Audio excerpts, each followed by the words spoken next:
Hello dear students, कैसे हो आप सब। Welcome to MI chemistry classes. तो आज जो हमारा क्लास 12th का बैच है वो स्टार्ट होने वाला है। तो देखो, सीधा सीधा मैं आपको ये बता देता हूँ कि जो हमारा ये बैच है, जो आज का ये लेक्चर होगा, ये चैप्टर नंबर फर्स्ट का फर्स्ट लेक्चर होगा। लेकिन उससे पहले आपको कुछ चीज़ें ऐसी हैं जो मैं बता देता हूँ, ठीक है, कि कैसे स्टार्ट करना है, कैसे पढ़ना है, कौन कौन सी बुक लेनी है। वो कुछ 2-3 चीज़ें हैं जो आज के ही इस लेक्चर में मैं आपको बता दूंगा, ठीक है। तो देखो, सबसे पहली चीज है कि आपको स्टार्ट कैसे करना है। तो देखो, आपको ज्यादा कुछ नहीं सोचना है, आपको सीधा सीधा सिलेबस प्रिंट करवाना है, ठीक है। कोई भी सब्जेक्ट आप पढ़ रहे हो, चाहे फिजिक्स है, चाहे केमिस्ट्री है, चाहे बायोलॉजी है, कोई भी है, तो आपको उसका सिलेबस प्रिंट करवाना वो सबसे इंपॉर्टेंट है, ठीक। तो हम एक बार चेक कर लेते हैं कि केमिस्ट्री का सिलेबस है कैसा है हमारे इसमें, ठीक है। जो जम्मू एंड कश्मीर बोर्ड है उसका केमिस्ट्री का सिलेबस कैसा है क्लास 12th का, ठीक। तो ये है हमारा केमिस्ट्री का सिलेबस। ये देखो, ये आपको दिख रहा होगा, ठीक है। तो ये जो केमिस्ट्री का सिलेबस है ना, इसका मैं PDF डाल दूंगा टेलीग्राम ग्रुप में, वहां से आप डाउनलोड करके इसको प्रिंट करवाना, ठीक। तो देख लो एक बार चैप्टर्स हैं कैसे कैसे यहाँ, ठीक। तो यहाँ आपको फिजिकल केमिस्ट्री के चैप्टर्स लगते हैं, कुछ ऑर्गेनिक केमिस्ट्री के लगते हैं, ठीक है, कुछ इनऑर्गेनिक केमिस्ट्री के लगते हैं। और ऑर्गेनिक केमिस्ट्री के चैप्टर्स जो है ना वो बहुत ज़्यादा है यहाँ, ठीक है। 5 चैप्टर्स ऑर्गेनिक केमिस्ट्री के, तो आपको आसानी से समझ में आएगा, टेंशन लेने की बात नहीं है, ठीक है। तो देखो, पहला चैप्टर यहाँ लिखा हुआ है सॉल्यूशंस, ठीक। फिर दूसरा लिखा हुआ है इलेक्ट्रोकेमिस्ट्री, फिर तीसरा लिखा हुआ है यहाँ केमिकल काइनेटिक्स, फिर लिखा हुआ है D&F ब्लॉक एलिमेंट्स। फिर आगे अगर हम इसको करके देखें, फिर लिखा हुआ है देखो कोऑर्डिनेशन कंपाउंड्स, ठीक, ये चैप्टर है। फिर हमारे पास है haloalkanes and haloarenes. ऐसे करके हमारे पास और भी बहुत सारे चैप्टर्स हैं। और लास्ट पेज हमारा ये वाला है जिसमें लास्ट चैप्टर हमारे पास आता है बायोमॉलिक्यूल्स, ठीक है। ये हमारा यहाँ केमिस्ट्री का सिलेबस है, ठीक। तो आपको ज्यादा कुछ नहीं सोचते हुए पूरे साल सिर्फ इसी सिलेबस के ऊपर फोकस करना है। आपके एग्जाम में जो भी चीजें आएंगी वो इस सिलेबस के बाहर कुछ नहीं आएगा, ठीक है। और कुछ NCERT टेक्स्ट बुक में कुछ एक्स्ट्रा टॉपिक्स होते हैं जो आपके सिलेबस में नहीं दिए हुए, वो भी मैं आपको कराऊंगा, वो भी एग्जाम में आ सकते हैं, ठीक। तो ओवरऑल अगर हम बात करें तो जो आपकी NCERT बुक है जो आपको मिली है, ठीक, तो वही आपको फॉलो करनी है, उसी से ही सब कुछ करना है, बाकी कुछ नहीं देखना है, ठीक है। कोई बड़ी बुक देखने की जरूरत नहीं है। NCERT से बाहर आपका एग्जाम जो पेपर होगा ना वो नहीं आएगा, ठीक है। अच्छा, तो आपको ये कुछ काम करने इस बैच को स्टार्ट करने से पहले, ठीक। तो अगर आप मेरे से यहाँ पढ़ोगे, मेरे बैच से पढ़ोगे, तो मेरी गारंटी है कि आपको एक एक वर्ड समझ में आएगा, ठीक है। और आपको पहले से ही पता है कि मैं आपके लिए कितना कुछ कर रहा हूँ। इस बार मैं आपको टेलीग्राम सपोर्ट जो होती है, टेलीग्राम पे आप मेरे से कभी भी पूछ सकते हो, 24/7 वो भी दे रहा हूँ, ठीक है। और आपके लिए मैं डाउट सेशन वीडियो भी बनाऊंगा, बहुत कुछ करूंगा, ठीक है। और क्वेश्चंस वगैरह जो कुछ आपकी टेक्स्ट बुक में, जो आपके सिलेबस में, वो सब कुछ कराऊंगा। प्रीवियस ईयर क्वेश्चंस हो गए, नीट के प्रीवियस ईयर क्वेश्चंस हो गए, वो सब कुछ हम करेंगे, ठीक। तो आपको याद क्या रखना है कि पहले आपको सिलेबस प्रिंट करवाना है, ठीक है। सिलेबस प्रिंट करवाना है यहाँ से पढ़ने से पहले, ठीक है। जैसे ही आप पढ़ना स्टार्ट करोगे उससे पहले आपको सिलेबस प्रिंट करवाना है। एक दिन जो टॉपिक हम यहाँ पढ़ेंगे वो आप उस सिलेबस पे टिक करते जाना। तो वैसे होगा क्या, वैसे कॉन्फिडेंस आएगा, आपको लगेगा कि हमने टॉपिक पढ़ लिया है, ठीक है। एक चैप्टर जब हम स्टार्ट करेंगे उसके एक एक टॉपिक टिक करते करते एक टाइम ऐसा आएगा कि आपका एक चैप्टर जो है उसके सारे टॉपिक आप टिक कर दोगे। तो इसका मतलब आपके दिमाग को लगेगा कि हमने ये पढ़ लिया है, आपको और कॉन्फिडेंस आएगा, ठीक है। जब एक चैप्टर खत्म होगा आप पूरे ही चैप्टर को टिक कर देना, तो उससे भी आपके दिमाग को ये लगेगा कि आपने चैप्टर खत्म कर दिया, ठीक। तो ये काम आपको करना है, सिलेबस प्रिंट करवाना है, ठीक। अच्छा, दूसरा काम आपको क्या करना है, ठीक, आपको न्यू NCERT ले लेनी है, न्यू NCERT, ठीक है। न्यू NCERT में सिलेबस थोड़ा सा कम है, ठीक है, वो आपको ले लेनी है, ठीक। न्यू NCERT वो भी आपको पढ़नी नहीं है, मैं सारा ही आपको यहाँ लिखवाऊंगा, ठीक है। मैं सारी ही NCERT को छान के लेके आऊंगा आपके लिए, आपको लिखवाऊंगा। आपको अभी पढ़ना कुछ नहीं है, ठीक। कोई NCERT वगैरह नहीं पढ़नी, जो मैं बताऊंगा वो पढ़ना है। आपको कुछ क्वेश्चंस वगैरह प्रैक्टिस करने के लिए NCERT लेनी पड़ेगी, ठीक है। और कुछ जो मैं बताऊंगा आपको कि कौन सा पेज आपको पढ़ना चाहिए वो आप पढ़ना, ठीक। न्यू NCERT आपको लेनी चाहिए, ठीक है। उसके बाद आपको क्या करना है, इस बैच से पढ़ना स्टार्ट करने से पहले आपको एक नोटबुक ले लेनी है अच्छी सी, ठीक। नोटबुक ले लेनी है, ठीक है, नोटबुक ले लेनी है। और जो भी मैं यहाँ कराऊंगा, ठीक है, जो भी मैं यहाँ वीडियो में आपको कराऊंगा ना, वो सारे आपको नोट्स बनाते हुए चलना है, ठीक है। सारे नोट्स बनाते हुए चलना, जैसे जैसे हम यहाँ लिखेंगे, देखो मैं ऐसा ही पढ़ाऊंगा आपको कि मैं साथ साथ यहाँ लिखूंगा, तो आपको भी साथ साथ ही नोट्स बनाने, ठीक। तो नोट्स बनाते बनाते चलोगे, आप अपने हाथ से नोट्स बनाओगे तो आपको बहुत फायदा होगा उससे। लास्ट टाइम आपको ये पता होगा कि हमने कौन सी चीज़ कहाँ लिखी है, ठीक। तो अगर आप किसी दूसरे के नोट्स उठा के पढ़ोगे तो आपको फिर लास्ट टाइम जो एग्जाम में अच्छा परफॉर्म आप नहीं कर पाओगे, ठीक। तो आपको क्या करना है, नोट्स बनाते बनाते चलना है, तो एक अच्छी नोटबुक आप ले लेना, ठीक। अच्छा, और क्या करना है आपको, और मैं बताता हूं आपको कि आपको अपने टीचर के ऊपर ट्रस्ट रखना है। अगर आपको मेरे से पढ़ना है तो आपको 100% मेरे पे ट्रस्ट रखना पड़ेगा, ठीक है। क्योंकि देखो मैंने पहले भी ये पढ़ाया है, मैंने क्लास 12th 11th को पहले भी पढ़ाया है, फर्स्ट टाइम नहीं पढ़ा रहा हूँ, मुझे एक्सपीरियंस है कि आपके एग्जाम में क्या आएगा, ठीक है। तो इसलिए आपको, अगर आप मेरे से पढ़ रहे हो तो आपको मेरे पे ट्रस्ट रखना पड़ेगा। जो मैं कराऊंगा वही आपको रिवाइज करना है बार बार, और जो क्वेश्चंस वगैरह दूंगा वो प्रैक्टिस करना है, जो बताऊंगा वो करना है, ठीक है। क्लास के दौरान जो भी हम बात करेंगे वही आपको करना है, ठीक। तो वही आस्ता आस्ता करके तो आपका पूरा सिलेबस जो है कवर होगा, ठीक है। पूरा सिलेबस कवर होगा, सारे ही टॉपिक्स आपको समझ में आएंगे। अगर कहीं बीच में प्रॉब्लम आती है, ना समझ में आया अगर कभी, तो फिर उसके लिए टेलीग्राम ग्रुप है, वहां आप मेरे से पूछ सकते हो, ठीक। वो भी साथ साथ सब कुछ चलेगा। और आपको मैं एक बात बोलूं, जो मैं यहाँ बोर्ड पे कराऊंगा उसका पीडीएफ फॉर्म में आपको नोट्स भी मिल जाएगा, ठीक है, हर एक लेक्चर के लिए, ठीक है। पीडीएफ फॉर्म में नोट्स मिल जाएंगे आपको।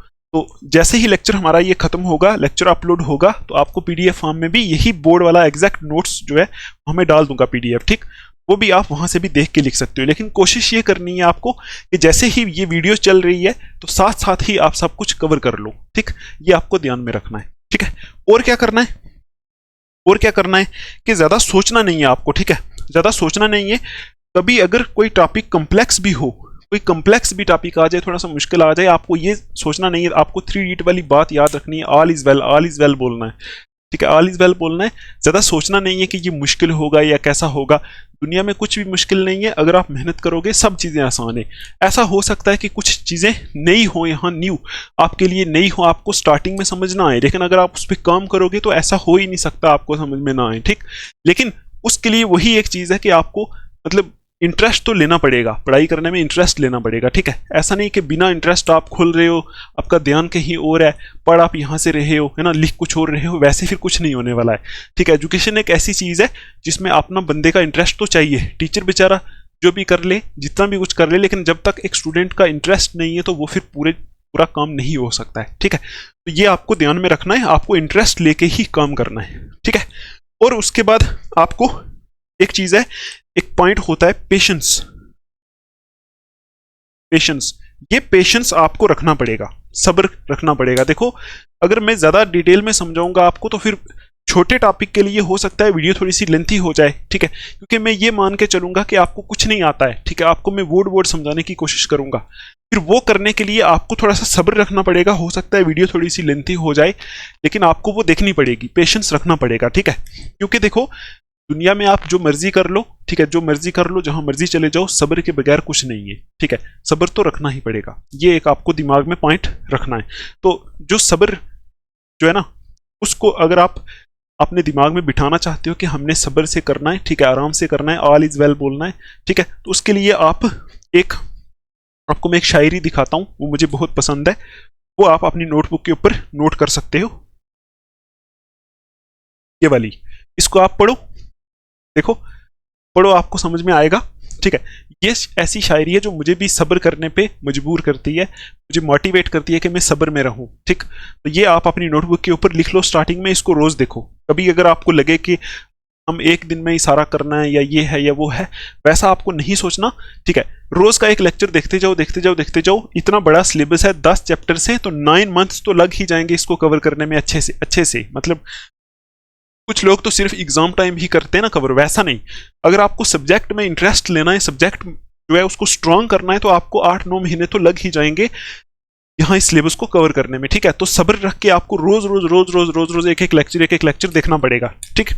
वो आपको देखना। देखो यहाँ लिखा क्या है, एक बार पढ़ो, अच्छा, ठीक।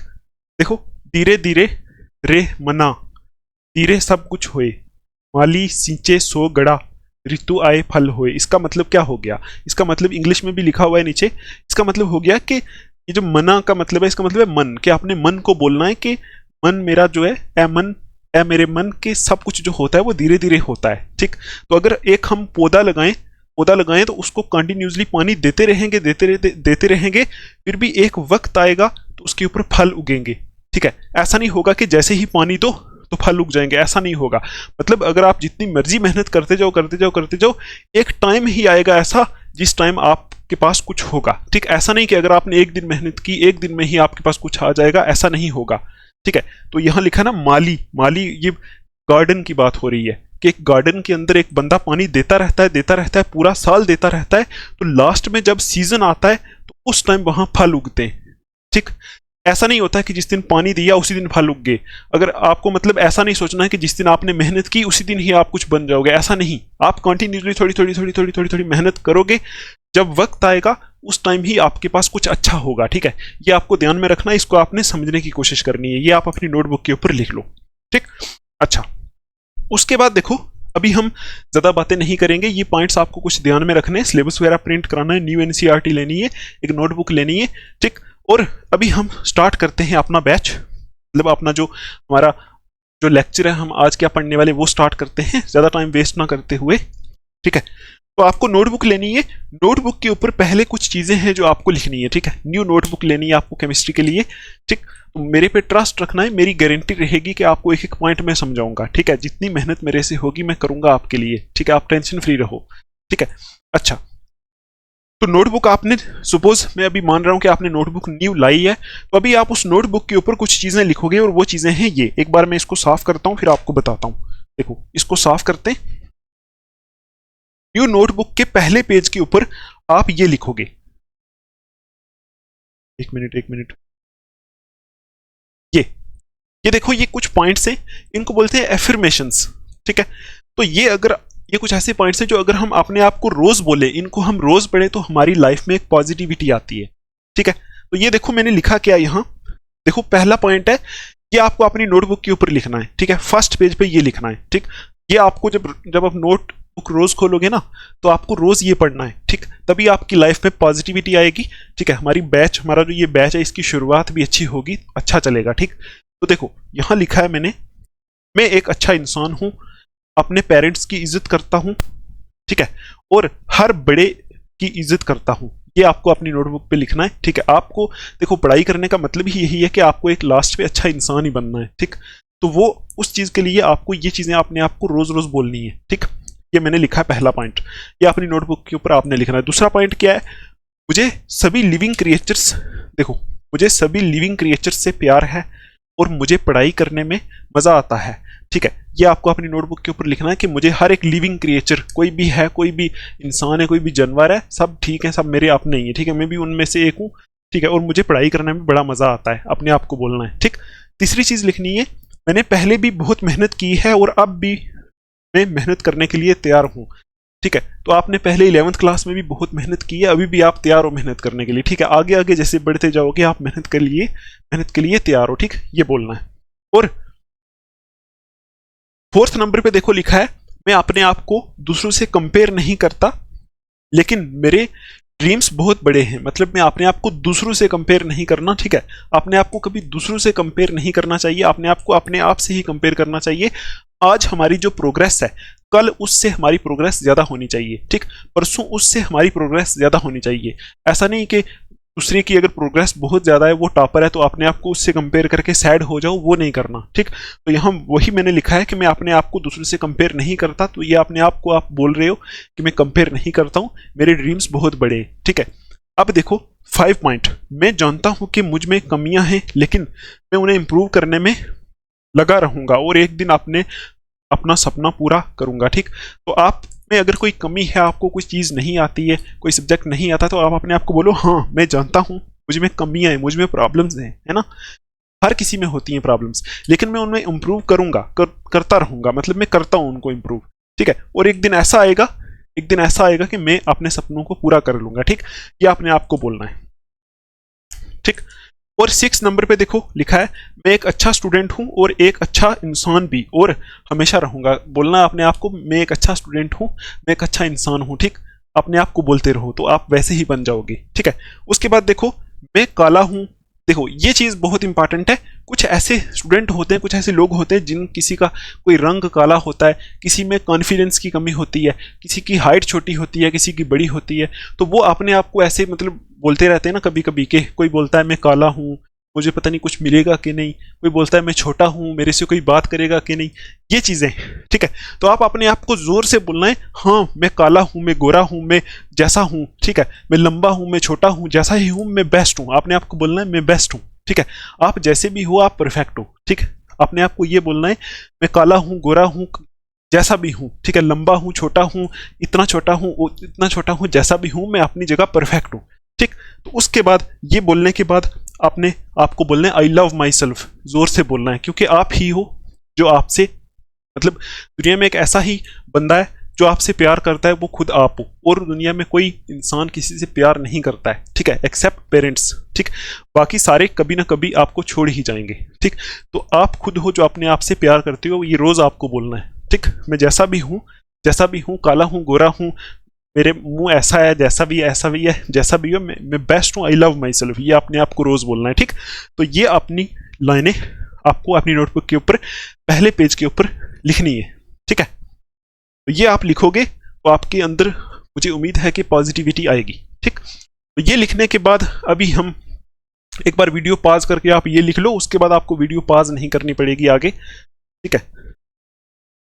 तो अभी हम फिर स्टार्ट करते हैं, देखते हैं कि आज हम क्या चैप्टर स्टार्ट करेंगे, मतलब कौन सा स्टार्ट करेंगे, क्या टॉपिक्स पढ़ेंगे, वो आपको थंबनेल पे पहले ही दिख गया होगा, ठीक है, ठीक। तो ये बातें बहुत ज़रूरी हैं, ठीक। कोई भी बैच जब मैं स्टार्ट करता हूँ तो ये मैं बोलता हूँ, ठीक है, ऑफलाइन में भी ऑनलाइन में भी, ठीक है। तो फिर देखते हैं हम आज हम क्या करने वाले हैं, ठीक। तो देखो हमारा आज का जो चैप्टर है वो स्टार्ट होगा, मैं आपको सिलेबस से दिखाता हूं, देखो ये सिलेबस है ना, ये इसमें पहला चैप्टर है, देखो सॉल्यूशंस, ठीक है। इसको पहले हम देखेंगे ये सोल्यूशन है या सोल्यूशन है, इसको प्रोनाउंसिएशन जो है इसकी अच्छे से करके देखेंगे, ठीक। तो देखो पहला चैप्टर ही हम स्टार्ट करने वाले हैं, तो ये 10 या 11 वीडियोस के अंदर ये कवर होगा, ठीक है। जितने भी इसमें पॉइंट्स हैं, एक एक पॉइंट मैं आपको समझाऊंगा, एक एक वर्ड समझाऊंगा, ठीक है। आप टेंशन फ्री होके बैठ जाओ, अपनी नोटबुक निकालो, तो वो जो मैंने एफर्मेशंस आपको बताई वो लिखने के बाद आप हेडिंग डाल दो, पहला चैप्टर सॉल्यूशंस, ठीक, ठीक है। तो ये हम आज स्टार्ट करने वाले हैं, ठीक। और हम टॉपिक्स कौन से देखेंगे इसमें वो मैं आपको बताता हूं, ये टॉपिक्स हैं जो आज हम कवर करेंगे। तो बेसिक ही लेक्चर होगा हमारा, ज्यादा लेंथी नहीं होगा। हम पहले देखेंगे इसमें व्हाट इज अ सॉल्यूशन, ठीक, टाइप्स ऑफ सॉल्यूशन, ये दो हम देखेंगे। और यहां से जो एग्जाम में क्वेश्चंस आ सकते हैं, चाहे वो ऑब्जेक्टिव हो चाहे वो सब्जेक्टिव हो, वो क्वेश्चंस मैं आपको कराऊंगा, ठीक। वो क्वेश्चंस कैसे कैसे होते हैं, अगर आपको ये टॉपिक समझ में आ गया तो आप वो क्वेश्चंस कर लोगे, ठीक, वो हम करेंगे। तो व्हाट इज सॉल्यूशन पहला टॉपिक होगा, दूसरा टॉपिक होगा टाइप्स ऑफ सॉल्यूशन, ठीक। और चैप्टर का नाम क्या है, सॉल्यूशन। अब देखो कुछ लोग ये सॉल्यूशन जो सॉल्यूशन है ना, इसको कुछ लोग सॉल्यूशन भी बोलते हैं, ये सॉल्यूशन नहीं है। तो अगर हम इसकी प्रोनाउंसिएशन करें ना गूगल पे, देखो गूगल पे करके देखते हैं एक बार, ठीक। मैं आपको बताता हूं, यहां मैं लिख देता हूं सॉल्यूशन की प्रोनाउंसिएशन, ठीक है। तो आप अभी सुनोगे, यहां मैं इसको लगा देता हूं ना,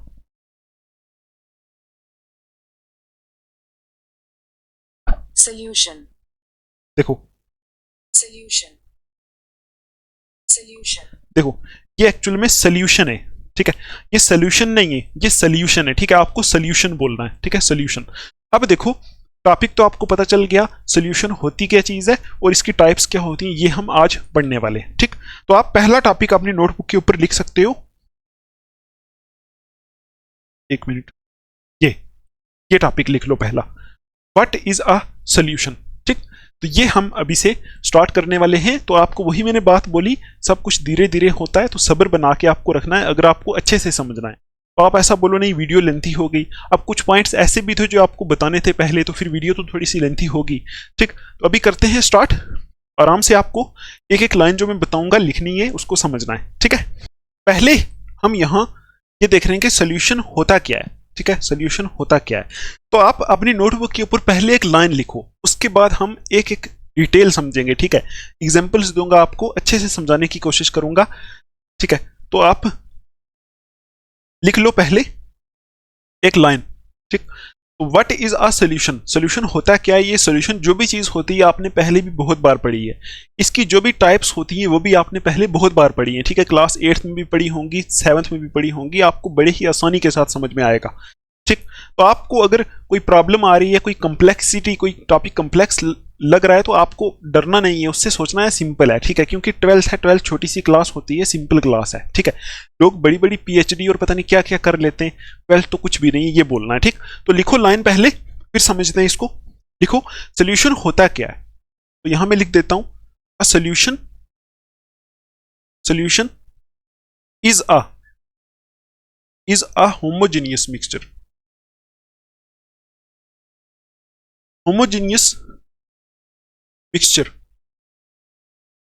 ठीक है, of two or more components, two or more components, ठीक है। देखो सॉल्यूशन होता क्या है, कुछ भी नहीं होता है, ठीक। आपने मिक्सचर का नाम तो सुना ही होगा, देखो समझते हैं यहां इसको। मिक्सचर का नाम तो आपने सुना ही होगा, 11th क्लास अगर आपने पढ़ी है, ठीक, कि 11th पढ़ के ही आप आए हो ना, तो हम ऐसा ही मान के चलेंगे कि आपने 11th पढ़ी है, ठीक। कहीं जो कंसेप्ट होगा मैं आपको बता दूंगा, रिवाइज करा दूंगा, ठीक। तो देखो आपने 11th क्लास में पढ़ा है मिक्सचर, तो मिक्सचर मिक्सचर क्या होता है आपको पता है? मिक्सचर होता है कि जब हम सपोज ये हमारे पास दो डब्बे पड़े हुए हैं ना, ए डब्बा है, ये बी डब्बा है, इसमें कोई यहाँ हमारे पास सब्सटेंस है, इसमें यहाँ कोई हमारे पास सब्सटेंस है, ठीक है, ठीक। तो अब देखो अगर हम इन दोनों को मिक्स कर लेते हैं तो इस डब्बे में हम क्या डालते हैं, एक और डब्बा लिया, इसमें हमने ए भी डाल दिया, बी भी डाल दिया, दोनों डाल दिए, तो इस डब्बे में हमारे पास ए भी प्रेजेंट है, बी भी प्रेजेंट है। हमने सिंपली क्या किया, हमने सिंपली ये यहाँ जो ए और बी रखा था इसको मिक्स कर दिया, ठीक है। तो ये जो मिक्स करने के बाद ये जो डब्बे के अंदर जो चीज बनी है, इसी चीज को हम बोलते हैं मिक्सचर, ठीक है। ये आपने 11th क्लास में पढ़ा होगा, इतना तो आपको पता ही है। जैसे आप बाजार से नमकीन मिलते हैं ना खाने वाले, कोई नवरत्न, कोई कोई और मिक्सचर, कोई है ना ऐसा होता है, उसमें कभी मूंगफली मिक्स होती है, कभी कुछ और, आलू भुजिया में मूंगफली मिक्स होती है, कभी कुछ मिक्स होता है, तो उसको बोलते हैं मिक्सचर, ठीक है। जैसे हम ऐसा बोल सकते हैं कि नमक उठाओ, नमक उठाओ और चीनी उठाओ, चीनी और नमक को मिक्स कर दो, तो उसको मिक्सचर बोलेंगे ना, ठीक है। मिक्सचर इसी को बोलते हैं, ठीक। तो ये होता है मिक्सचर, जब हम दो चीजों को क्या कर लेते हैं, सिंपल मिक्स कर लेते हैं, ये होता है मिक्सचर। तो आपने 11th क्लास में एक और चीज पढ़ी थी कि ये जो मिक्सचर होते हैं, ये जो मिक्सचर्स होते हैं ना, ये दो किस्म के होते हैं, ठीक है। एक होते हैं homogeneous mixtures, homogeneous homogeneous mixtures होते हैं, ठीक है। और एक दूसरी किस्म के मिक्सचर्स होते हैं, उनको बोलते हैं हेट्रोजीनियस, ठीक है, मिक्सचर्स। ये दो किस्म के मिक्सचर्स होते हैं, आपने 11th क्लास में some basic concepts of chemistry chapter में ये पढ़ा है, ठीक। तो अब देखो ये दो चीजें आपको पता होनी चाहिए। पहली बात पता होनी चाहिए कि मिक्सचर होता क्या है, जब दो चीजों को सिंपली मिक्स कर देते हैं, इतना याद रखो, ठीक है। मिक्सचर वो होता है जब दो चीजों को सिंपली मिक्स कर देते हैं, ठीक है। डेफिनेशन में तो कुछ और भी बोलते हैं कि किसी भी प्रोपोर्शन में मिक्स करो, वैसा आपको अभी नहीं सोचना है, बस इतना याद रखो, जब दो चीजों को मिक्स कर देते हैं तो मिक्सचर बनता है। मिक्सचर दो किस्म के होते हैं, एक होते हैं होमोजेनियस, एक होते हैं हेट्रोजेनियस मिक्सचर्स, ठीक है। अब देखो आपको ये पता होना चाहिए कि होमोजेनियस और हेट्रोजेनियस होते क्या है, ठीक।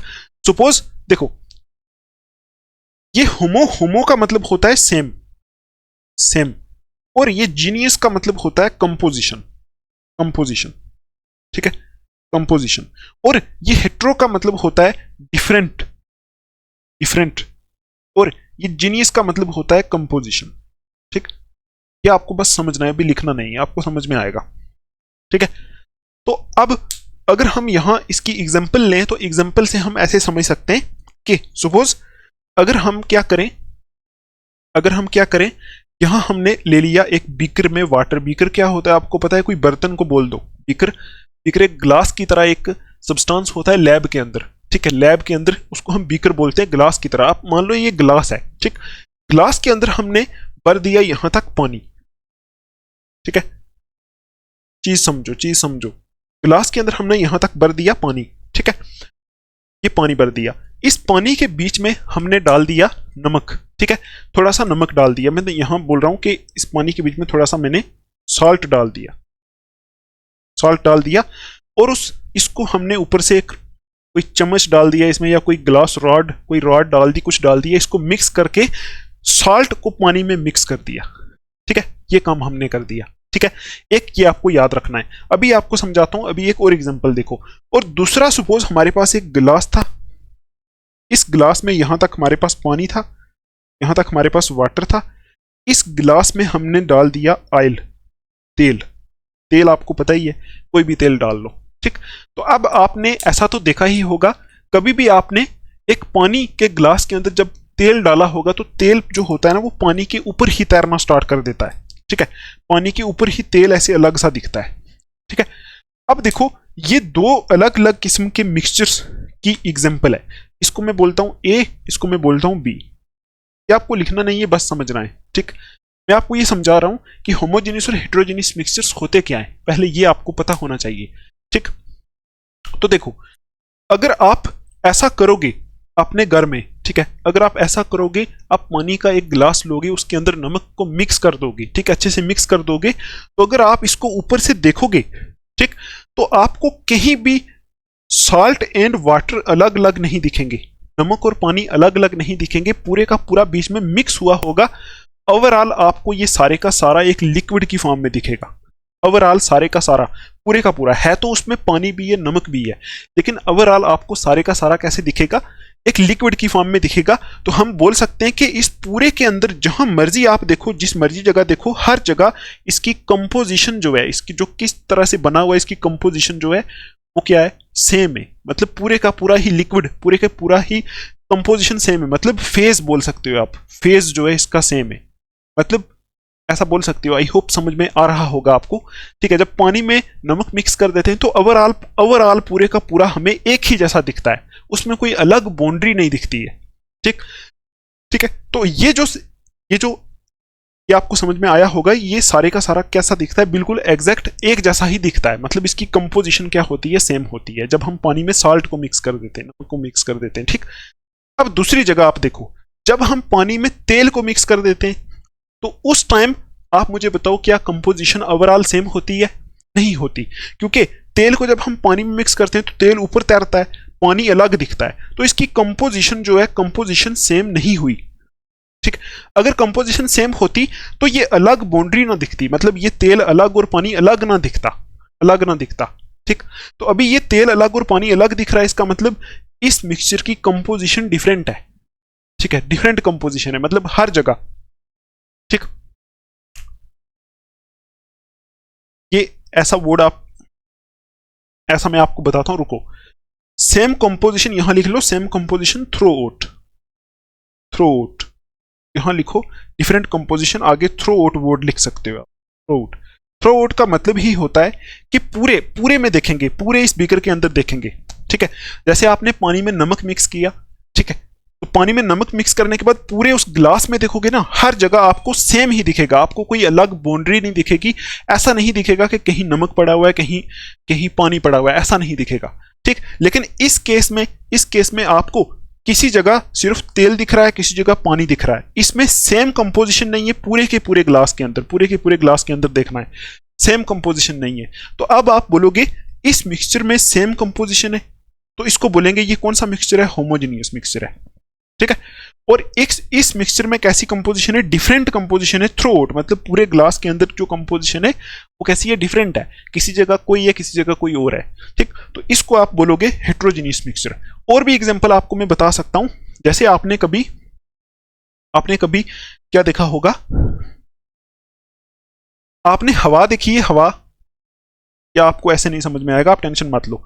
अभी ऐसे देखो, सपोज एक गिलास है, ठीक है, इस ग्लास में ये वाटर भरा हुआ है, इसमें मैं डाल रहा हूं रेत, सेंड। तो आप बताओ ये होमोजेनियस मिक्सचर है या हेटेरोजेनियस मिक्सचर है? देखो, पानी में रेत मिक्स करेंगे तो मिक्सचर ही बनेगा ना, मिक्स ही कर रहे हैं ना, मिक्स कर रहे हैं तो मिक्सचर बनेगा। तो आपको ये बताना है ये जो है ये होमोजेनियस है या हेटेरोजेनियस है। आप खुद देखो, जब पानी में रेत मिक्स करेंगे तो रेत तो पानी में घुलेगी नहीं, ठीक है, रेत अलग ही दिखेगी, रेत अलग ही नीचे बैठ जाएगी। तो ओवरऑल इसकी कंपोजिशन जो है ना उसमें एक फेज नहीं है, एक फेज नहीं है, दो फेज हैं। एक मतलब एक तो पानी वाला फेज है, एक सैंड वाला फेज है। तो थ्रू आउट कंपोजिशन इसकी एक जैसी नहीं है। इसका मतलब ये मिक्सचर कैसा होगा, हेट्रोजीनियस मिक्सचर। ठीक है, लेकिन अगर आप पानी और नमक को मिक्स करोगे या फिर पानी और चीनी को मिक्स कर लोगे तो उस केस में ऐसा नहीं होगा। उसमें ओवरऑल एक ही फेज होगा, एक ही फेज होगा, मतलब पूरे का पूरा आपको एक जैसा दिखेगा। इसमें पूरे का पूरा आपको एक जैसा नहीं दिखेगा। जब आप वाटर और सैंड को मिक्स करोगे पूरे का पूरा एक जैसा नहीं दिखेगा। ठीक, तो ऐसे मिक्सचर्स को बोलते हैं जहां जहां देखो, जहां कंपोजिशन जो होती है ना ओवरऑल थ्रू आउट पूरे उस बीकर के अंदर या पूरे उस सब्सटेंस के अंदर जहां हमने मिक्सचर बनाया है, अगर उसकी कंपोजिशन थ्रू आउट डिफरेंट होती है, मतलब उसमें डिफरेंट फेजेस होते हैं, तो ऐसे मिक्सचर्स को बोलते हैं हेट्रोजीनियस मिक्सचर्स। और होमोजीनियस मिक्सचर्स कैसे होते हैं, जहां ओवरऑल कंपोजिशन जो होती है वो कैसी होती है, सेम होती है। ठीक, और ये ऐसा होता है, इसमें होमोजेनियस मिक्सचर ऐसे होते हैं कि इनके जो अलग अलग पार्टिकल हैं वो माइक्रोस्कोप के नीचे भी नहीं दिखते। ठीक है, इतने छोटे होके पार्टिकल जो होते हैं वो ओवरऑल ऐसे मिक्स हो जाते हैं कि माइक्रोस्कोप के नीचे भी नहीं लगता है कि पार्टिकल अलग अलग हैं या फिर एक ही जैसे हैं। ठीक है, ये आपको ध्यान में रखना है। ये हमारा हो गया होमोजेनियस और हेट्रोजेनियस। जैसे एक और एग्जांपल मैं आपको बताता हूँ हवा की। हवा, आपने हवा तो देखी है। हवा, आपको पता है हवा एक गैसेस की मिक्सचर है। ठीक, आपने सुना होगा बचपन से air is the mixture of gases, सुना है। उसमें ऑक्सीजन भी होता है, उसमें नाइट्रोजन भी होता है, हीलियम भी होता है, ठीक है, कार्बन डाइऑक्साइड भी होता है हवा में। लेकिन आपसे अगर कोई पूछ ले कि हवा होमोजीनियस मिक्सचर है या हेट्रोजीनियस मिक्सचर है, तो क्या आपने कभी हवा के अंदर कोई अलग से पार्टिकल देखा है? मतलब कोई मोटा सा कुछ, मतलब सपोज यहाँ कुछ मोटा सा है, कुछ मोटा सा इधर है, ऐसा नहीं देखा होगा। तो जो प्योर हवा है उसमें बहुत सारी गैसेज हैं, लेकिन उसमें आपने कुछ अलग फेज नहीं देखा होगा। वो सारी की सारी एक जैसी हैं, सारी की सारी गैसेज हैं। ठीक है, सारी की सारी गैसेज हैं। तो इसका मतलब हवा भी क्या है, एक होमोजीनियस मिक्सचर है। ठीक, ये आपको ध्यान में रखना है। तो अब अगर आप ये डेफिनेशन पढ़ोगे तो आपको समझ में आएगा। ठीक, तो सोल्यूशन क्या होता है? Solution is a homogeneous mixture. कुछ भी नहीं होता, सोल्यूशन एक होमोजीनियस मिक्सचर होता है, बस, और कुछ नहीं। ठीक है, तो सोल्यूशन क्या होता है? Solution is a homogeneous mixture of 2 और मोर कंपोनेंट्स, मतलब 2 या 2 से ज्यादा कंपोनेंट्स जुड़ के बना होता है एक सोल्यूशन। ठीक, मतलब सपोज अगर हम यहां बात करें, यहां इसमें बात करें, तो ये पानी में हमने सॉल्ट डाल दिया। ठीक, तो क्या इसको हम होमोजेनियस मिक्सचर बोलेंगे होमोजेनियस मिक्सचर। अभी आपको समझाया, ओवरऑल इसका फेज जो है एक जैसा ही है। ठीक है, ओवरऑल इसकी कंपोजिशन थ्रू आउट इस पूरी बीकर में इसकी कंपोजिशन हर जगह एक जैसी है। ठीक, एक जैसी होगी, हर जगह एक जैसा दिखेगा। तो क्या हम इसको सोल्यूशन बोल सकते हैं? तो बोल सकते हैं सोल्यूशन, क्योंकि अभी हमने देखा सोल्यूशन कुछ नहीं होता, सोल्यूशन एक होमोजेनियस मिक्सचर होता है। ठीक, और होमोजेनियस मिक्सचर क्या होता है आपको पता चल गया।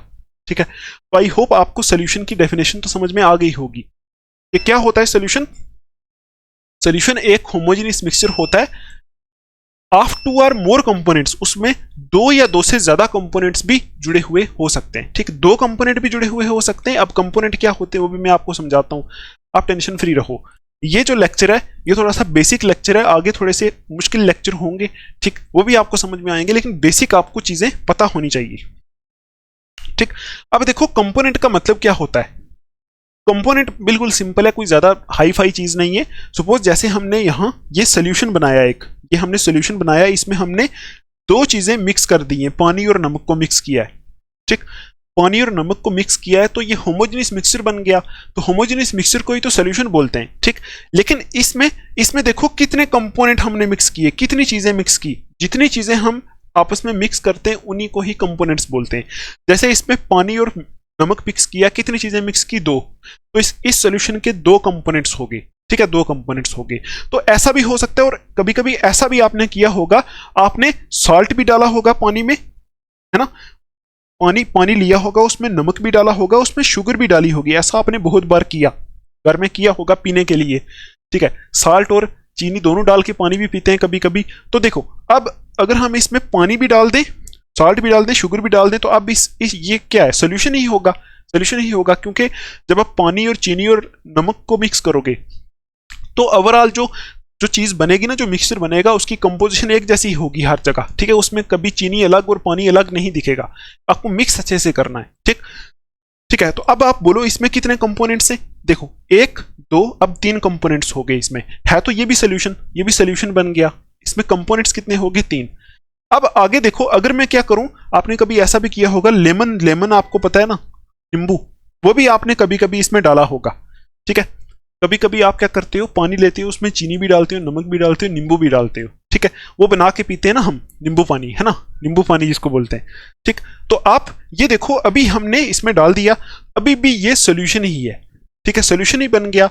अभी भी ये होमोजेनियस मिक्सचर है। अब आपको समझना है इसमें कितने कंपोनेंट्स हो गए, एक दो तीन चार कंपोनेंट्स होंगे अभी, ठीक है। तो यही होता है कंपोनेंट। तो अभी आपको सोल्यूशन की डेफिनेशन अच्छे से समझ में आई होगी। A solution is a homogeneous mixture of two or more components. मतलब सोल्यूशन कुछ नहीं होता, एक होमोजेनियस मिक्सचर होता है, ठीक है। और उसके अंदर कंपोनेंट्स कितने हो सकते हैं? दो हो सकते हैं या दो से ज्यादा भी हो सकते हैं, ठीक है।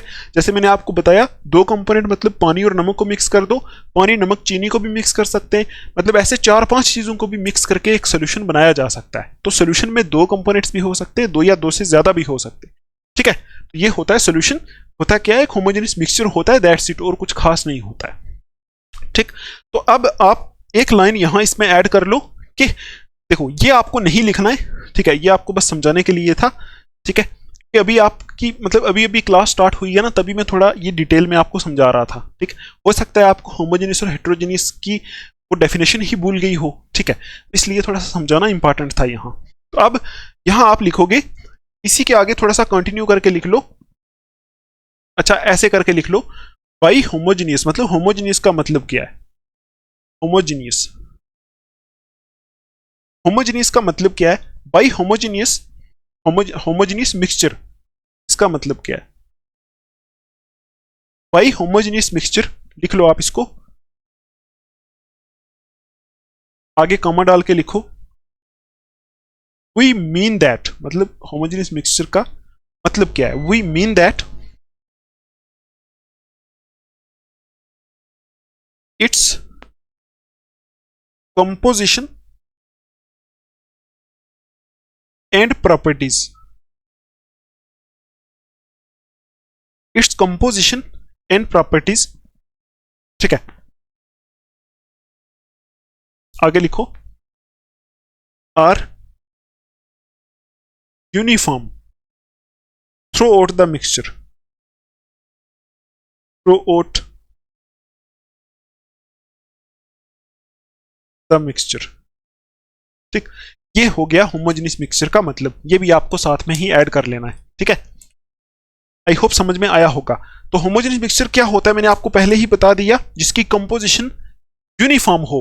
यूनिफॉर्म का मतलब है एक जैसी, एक जैसी पूरे ही डब्बे में। देखो मैं आपको एक और तरीके से समझाता हूं, हो सकता है किसी को समझ में ना आया हो, तो आप ऐसा बोल सकते हो, अगर हमने पानी में, पानी ये हमारे पास वाटर है, ठीक, इसमें हमने कोई और चीज डाली, सपोज कोई कोई चीज ए डाल दी, इसको मिक्स करके हमने मिक्सचर बनाया। सपोज हम बोल रहे हैं कि ये होमोजेनियस मिक्सचर बन गया।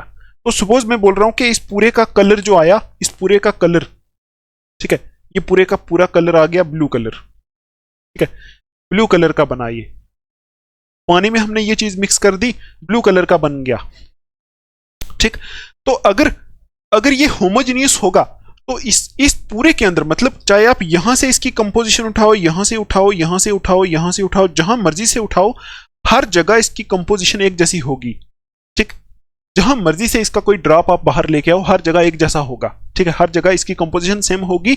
और जहां मर्जी से इसको उठाओ, इस सोल्यूशन जो बना, यहां जो मिक्सचर बना, इसको जहां मर्जी से उठाओ, इसकी प्रॉपर्टीज भी सेम होगी। प्रॉपर्टीज में आप ऐसे समझ सकते हो, कलर से समझ सकते हो। जैसे मैं सपोज बोल रहा हूं कि अगर ये ब्लू कलर का बन गया एक बार, तो आप चाहे यहां से इसका ड्रॉप उठाओ, वो भी ब्लू कलर का होगा, यहां से उठाओ वो भी ब्लू कलर का, यहां से उठाओ वो भी ब्लू कलर का, यहां से उठाओ वो भी ब्लू कलर का होगा। पूरे के पूरे की प्रॉपर्टीज भी एक जैसी होंगी, ठीक है। होमोजेनियस मिक्सचर की बात कर रहे हैं, ठीक। होमोजेनियस मिक्सचर कैसा मिक्सचर होता है जिसमें ओवरऑल पूरे ही थ्रू आउट, पूरे ही मिक्सचर के अंदर हर एक पार्ट की, जो हमने मिक्सचर बनाया उसके हर एक पार्ट की प्रॉपर्टीज भी सेम होंगी। यहां से उठाओ वही प्रॉपर्टी, यहां से उठाओ वही, यहां से उठाओ, जहां से मर्जी उठाओ उसको चेक करो तो वही प्रॉपर्टीज होंगी। और जहां मर्जी से उठाओ कंपोजिशन भी सेम होगी, ठीक है, ठीक है। तो वही यहां मैंने लिखा है, by homogeneous mixture we mean that its composition and properties are uniform throughout the mixture. मतलब होमोजेनियस मिक्सचर का मतलब है कि उसकी कंपोजिशन और प्रॉपर्टीज, होमोजेनियस मिक्सचर का क्या मतलब है, that its composition and properties are uniform throughout the mixture. मतलब पूरे ही मिक्सचर के अंदर प्रॉपर्टीज, जो सब्सटेंस जिसका मिक्सचर है उसकी प्रॉपर्टीज और कंपोजिशन सेम होगी। ठीक, तो ये आपको पहले से भी पता है, होमोजेनियस हेटेरोजेनियस ये कोई खास चीज नहीं है, तो मुझे उम्मीद है आपको समझ में आ गया होगा। तो क्या बोलोगे, a solution is a homogeneous mixture. Solution क्या होता है, एक होमोजेनियस मिक्सचर होता है। ठीक है, कुछ भी नहीं होता है, एक मिक्सचर ही होता है। और कौन सा मिक्सचर होता है, होमोजेनियस मिक्सचर होता है। इसमें दो या दो से ज्यादा कंपोनेंट्स हो सकते हैं। ठीक, ये आप बोलोगे। और ये आपको पता ही है होमोजेनियस मिक्सचर क्या होता है, जिसकी ओवरऑल कंपोजिशन सेम होती है। ठीक है, अच्छा, अब इतना आपको अगर समझ में आया तो आगे अभी हम देख रहे हैं। अभी आप एक पॉइंट ऐड कर लो, यहां लिख लो, लिखो, every solution is made up of a solvent. Every solution is made up of a solvent. ठीक है, every solution is made up of a solvent and one or more solutes, and one or more solutes. ये आपको याद रखना है। ठीक, वही सब्र आपको रखना पड़ेगा। आज का लेक्चर में ज्यादा डिटेल में इसलिए करा रहा हूं कि आपको मतलब पीछे वाले कंसेप्ट जो है वो एक बार दिमाग में चढ़ जाए। ठीक है, सब्र आपको रखना पड़ेगा, सब्र के बगैर कुछ नहीं है। ठीक है, थोड़ा सा रेस्ट करो, ऑल इज वेल बोलो। ठीक है, मुझे भी 3 इडियट मूवी बड़ी पसंद है। ठीक है, उसमें ऐसी चीजें बताइए जो रियल लाइफ में ही यूज होती हैं। ठीक, तो आप अभी ये पॉइंट लिखो, every solution is made up of a solvent and one or more solutes. तो आप सॉल्वेंट और सॉल्यूट को पहले अंडरलाइन करो। ठीक, तो यहां लिखा है कि हर एक सोल्यूशन, जो भी सोल्यूशन होता है दुनिया के अंदर, ठीक है, जो भी सोल्यूशन है वो बना किससे होता है, उसमें दो चीजें होती हैं, एक तो उसमें सॉल्वेंट होता है, एक उसमें सॉल्यूट होता है। ठीक, सॉल्वेंट हमेशा, एक सॉल्यूशन के अंदर सॉल्वेंट हमेशा एक ही होता है, और सॉल्यूट एक भी हो सकता है, दो भी हो सकते हैं, तीन भी हो सकते हैं। ठीक, तो वही मैंने यहां लिखा है, every solution is made up of a solvent. मतलब हर एक सॉल्यूशन एक सॉल्वेंट से बना होता है, और उसमें वन आर मोर सॉल्यूट्स होते हैं, एक या एक से ज्यादा सॉल्यूट्स उसमें प्रेजेंट होते हैं। ठीक, अब आपको मैं ये समझाऊंगा कि सॉल्वेंट और सॉल्यूट होते क्या है, आपको पहले से ही पता है। ठीक है, अगर नहीं पता तो पता चल जाएगा आपको। ठीक है, तो आप यहां लिखोगे, a solvent is that component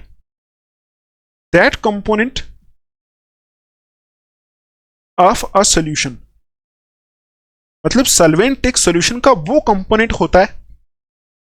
ठीक है, आगे लिखो, which is present in larger amount. ठीक, और एक ऐसे लाइन लगा के और लिख लो, सॉल्यूट क्या होता है, अ सॉल्यूट इज दैट कंपोनेंट। ठीक है, solute is that component of a solution. ठीक है, आगे लिखो, विच इज प्रेजेंट इन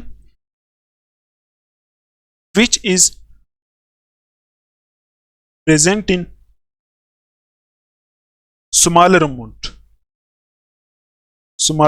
ठीक है,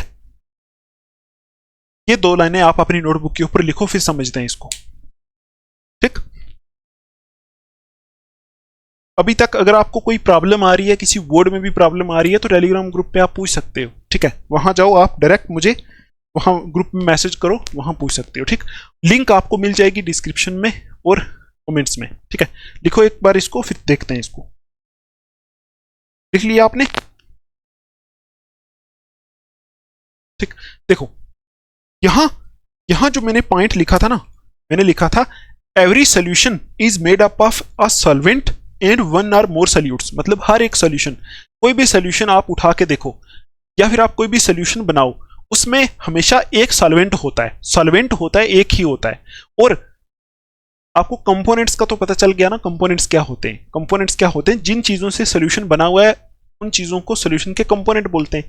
ठीक, तो हर एक सोल्यूशन जो होता है उसमें एक सॉल्वेंट होता है और एक या एक से ज्यादा सोल्यूट्स होते हैं, एक या एक से ज्यादा सोल्यूट्स होते हैं। ठीक है, अब हम देखते हैं सॉल्वेंट और सोल्यूट होता क्या है। तो यहां मैंने लिख दिया है a solvent is that component of solution. Solvent वो कंपोनेंट होता है सॉल्यूशन का which is present in larger amount, जो ज्यादा अमाउंट में प्रेजेंट होता है किसी सॉल्यूशन के अंदर।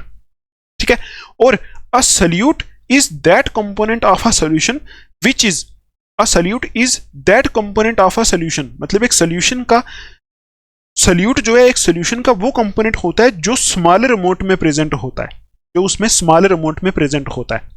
ठीक, अब देखो इसको एग्जांपल से समझते हैं। जैसे ये भी, यहां जो मैंने एग्जांपल ली थी ना, ये डब्बे वाली, इसको मैं अगर यहां लिख देता हूं, सपोज यहां मैंने एक बीकर बनाई, मतलब एक बड़ा सा डब्बा, इसमें पानी पड़ा हुआ है। ठीक है, ठीक ठीक है, ये इसमें वाटर है, वाटर यहां तक आपने भर दिया, वाटर है। ठीक, अब आप इसमें, सपोज इसमें जो वाटर है ना, वो वाटर 1 लीटर है, 1 लीटर वाटर है। ठीक, अच्छा, अब आप क्या कर रहे हो, इसमें 1 लीटर पानी के अंदर आप, सपोज आप बना रहे हो, मतलब पानी में नमक डाल रहे हो, आप पीने के लिए बना रहे हो पानी, तो आप क्या कर रहे हो, इसमें यहां इसमें डाल रहे हो आप 1, या फिर आप लिख लो 5 ग्राम, 5 ग्राम आप इसमें सॉल्ट डाल रहे हो, मतलब 1 चम्मच या 2 चम्मच, 1 या 2 चम्मच आप इसमें नमक डाल रहे हो। सपोज आपने 1-2 चम्मच यहां नमक डाल दिया। ठीक है, ठीक है, थोड़ा सा नमक डाल दिया। तो अब आप देखो ये दोनों मिक्स होके क्या बनाएंगे, सोल्यूशन बनाएंगे, बनाएंगे ना सोल्यूशन। ठीक है, क्योंकि जैसे ही हम पानी में नमक मिक्स करेंगे होमोजेनियस मिक्सचर बनेगा, तो इसी को हम सोल्यूशन बोलते हैं। तो सोल्यूशन बनाएंगे।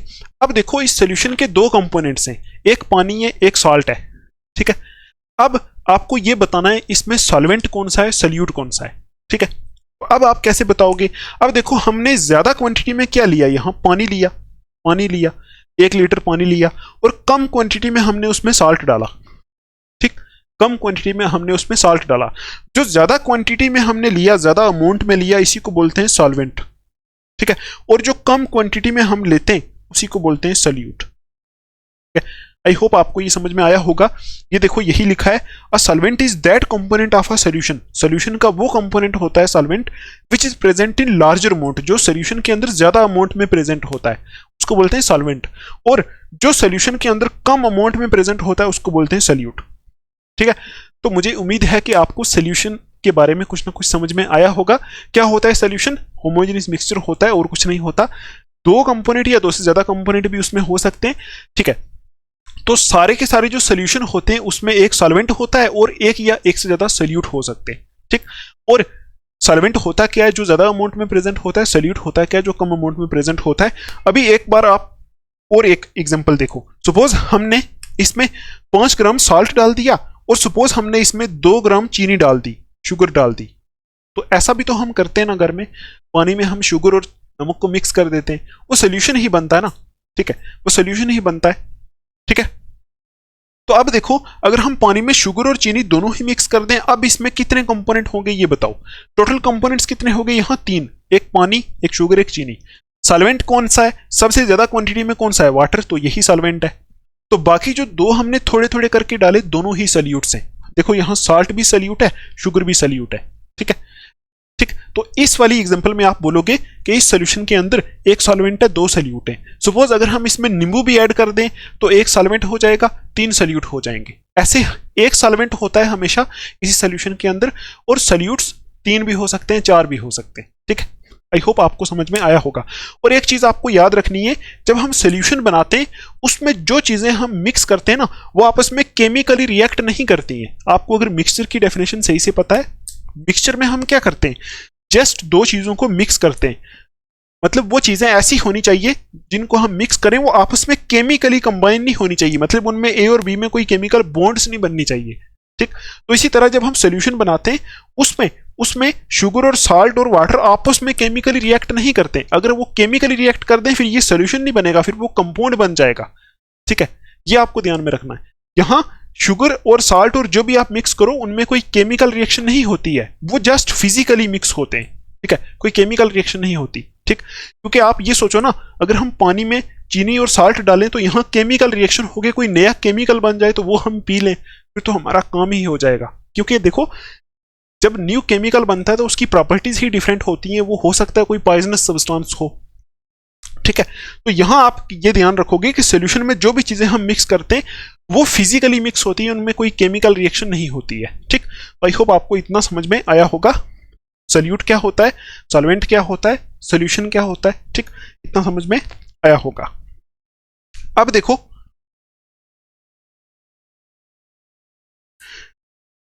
कि हम यहां इस चैप्टर के अंदर यूजुअली क्या डिस्कस करेंगे, यूजुअली इस पूरे चैप्टर के अंदर हम सॉल्यूशंस ही डिस्कस करेंगे, लेकिन वो सॉल्यूशंस मोस्टली कौन से होंगे, लिक्विड सॉल्यूशंस होंगे, लिक्विड सॉल्यूशंस, ठीक। अभी आपको टाइप्स ऑफ सॉल्यूशन में मैं बताऊंगा कि बहुत सारी किस्म के सॉल्यूशंस होते हैं, सॉलिड सॉल्यूशन भी होते हैं, लिक्विड सॉल्यूशंस भी होते हैं, गैसियस सॉल्यूशंस भी होते हैं। लेकिन हमारे इस देखो टाइप्स में तो आप पढ़ोगे कि बहुत सारी किस्म के सॉल्यूशंस होते हैं, लेकिन ओवरऑल इस चैप्टर में हम डिस्कस क्या करेंगे, हम सिर्फ लिक्विड सॉल्यूशंस के आसपास की सारी चीजें डिस्कस करेंगे, ठीक। और लिक्विड सॉल्यूशंस में भी हम सिर्फ बाइनरी सॉल्यूशंस को डिस्कस करेंगे, बाइनरी सॉल्यूशंस को डिस्कस करेंगे, ठीक है। और बाइनरी का मतलब होता है दो, तो बाइनरी सॉल्यूशंस का मतलब होता है ऐसे सॉल्यूशंस जिसमें एक सॉल्वेंट हो और एक ही सॉल्यूट हो, उस ऐसे सॉल्यूशंस को बोलते हैं, ऐसे सॉल्यूशंस को बोलते हैं बाइनरी सॉल्यूशंस, ठीक है। बाइनरी सॉल्यूशंस क्या होते हैं, ऐसे सॉल्यूशंस जिसमें एक ही सॉल्वेंट हो, एक सॉल्वेंट और एक ही सॉल्यूट हो, मतलब ओवरऑल दो ही कंपोनेंट्स हो। जैसे ये हमने बनाया ना, इसमें 4 कंपोनेंट्स है, ये बाइनरी सॉल्यूशन नहीं है। अगर हम डायरेक्ट पानी में साल्ट मिक्स कर दें, दो ही कंपोनेंट्स हैं, ऐसे सॉल्यूशंस को बोलते हैं बाइनरी सॉल्यूशंस। तो आप याद रखोगे, इस चैप्टर के अंदर हम ज्यादातर लिक्विड सॉल्यूशंस डिस्कस करेंगे और लिक्विड सॉल्यूशंस में भी हम सिर्फ बाइनरी सॉल्यूशंस की डिस्कशन करेंगे। तो आपसे एग्जाम में पूछा जा सकता है, what do you mean by binary solutions. तो बाइनरी का मतलब दो होता है, ऐसे सॉल्यूशंस जिसके दो ही कंपोनेंट हो, एक सॉल्वेंट एक सॉल्यूट, ऐसे सॉल्यूशंस को बोलते हैं बाइनरी सॉल्यूशंस, ठीक है। आई होप आपको इतना समझ में आया होगा। तो ये थी कुछ बेसिक इंफॉर्मेशन सॉल्यूशन के बारे में। तो अगर यहां तक आपको कोई प्रॉब्लम है तो आप जाके मुझे पूछ सकते हो, ठीक। और अगर आपको यहां तक समझ में आया तो आप इस वीडियो को एक लाइक जरूर करो और कमेंट्स में दिल बना दो, या फिर कोई मेरी तारीफ कर दो, ताकि मुझे और मोटिवेशन मिले, ठीक है, आपके सामने यहाँ आने की, ठीक है। मुझे उम्मीद है आपको समझ में आया होगा। इसको अभी हम साफ करते हैं, तो चलते हैं टाइप्स ऑफ सॉल्यूशन के ऊपर। तो अभी हमारा टॉपिक है टाइप्स ऑफ सॉल्यूशन, ठीक। तो देखो, सॉल्यूशंस की कितनी टाइप्स हो सकती हैं, बहुत किस्म के सॉल्यूशंस हो सकते हैं, ठीक है। और ये टॉपिक आपको ध्यान से पढ़ना है, इस बेस पे मैंने आपके लिए कुछ क्वेश्चंस भी लाए, ठीक है। और यहां से एग्जाम में भी बहुत बार पूछा गया है, ठीक। तो देखो, पहले आपको मैं थोड़ा सा आउटलाइन में समझाता हूं, फिर हम उसको लिखेंगे, ठीक। तो देखो, टाइप्स ऑफ सॉल्यूशन में आप बोलोगे सॉल्यूशन कैसे कैसे हो सकते हैं, ठीक। तो सॉल्यूशन जो होते हैं वो सॉलिड भी हो सकते हैं, सॉल्यूशंस लिक्विड भी हो सकते हैं, ठीक है, लिक्विड्स भी हो सकते हैं, और सॉल्यूशंस गैसियस भी हो सकते हैं, ठीक है।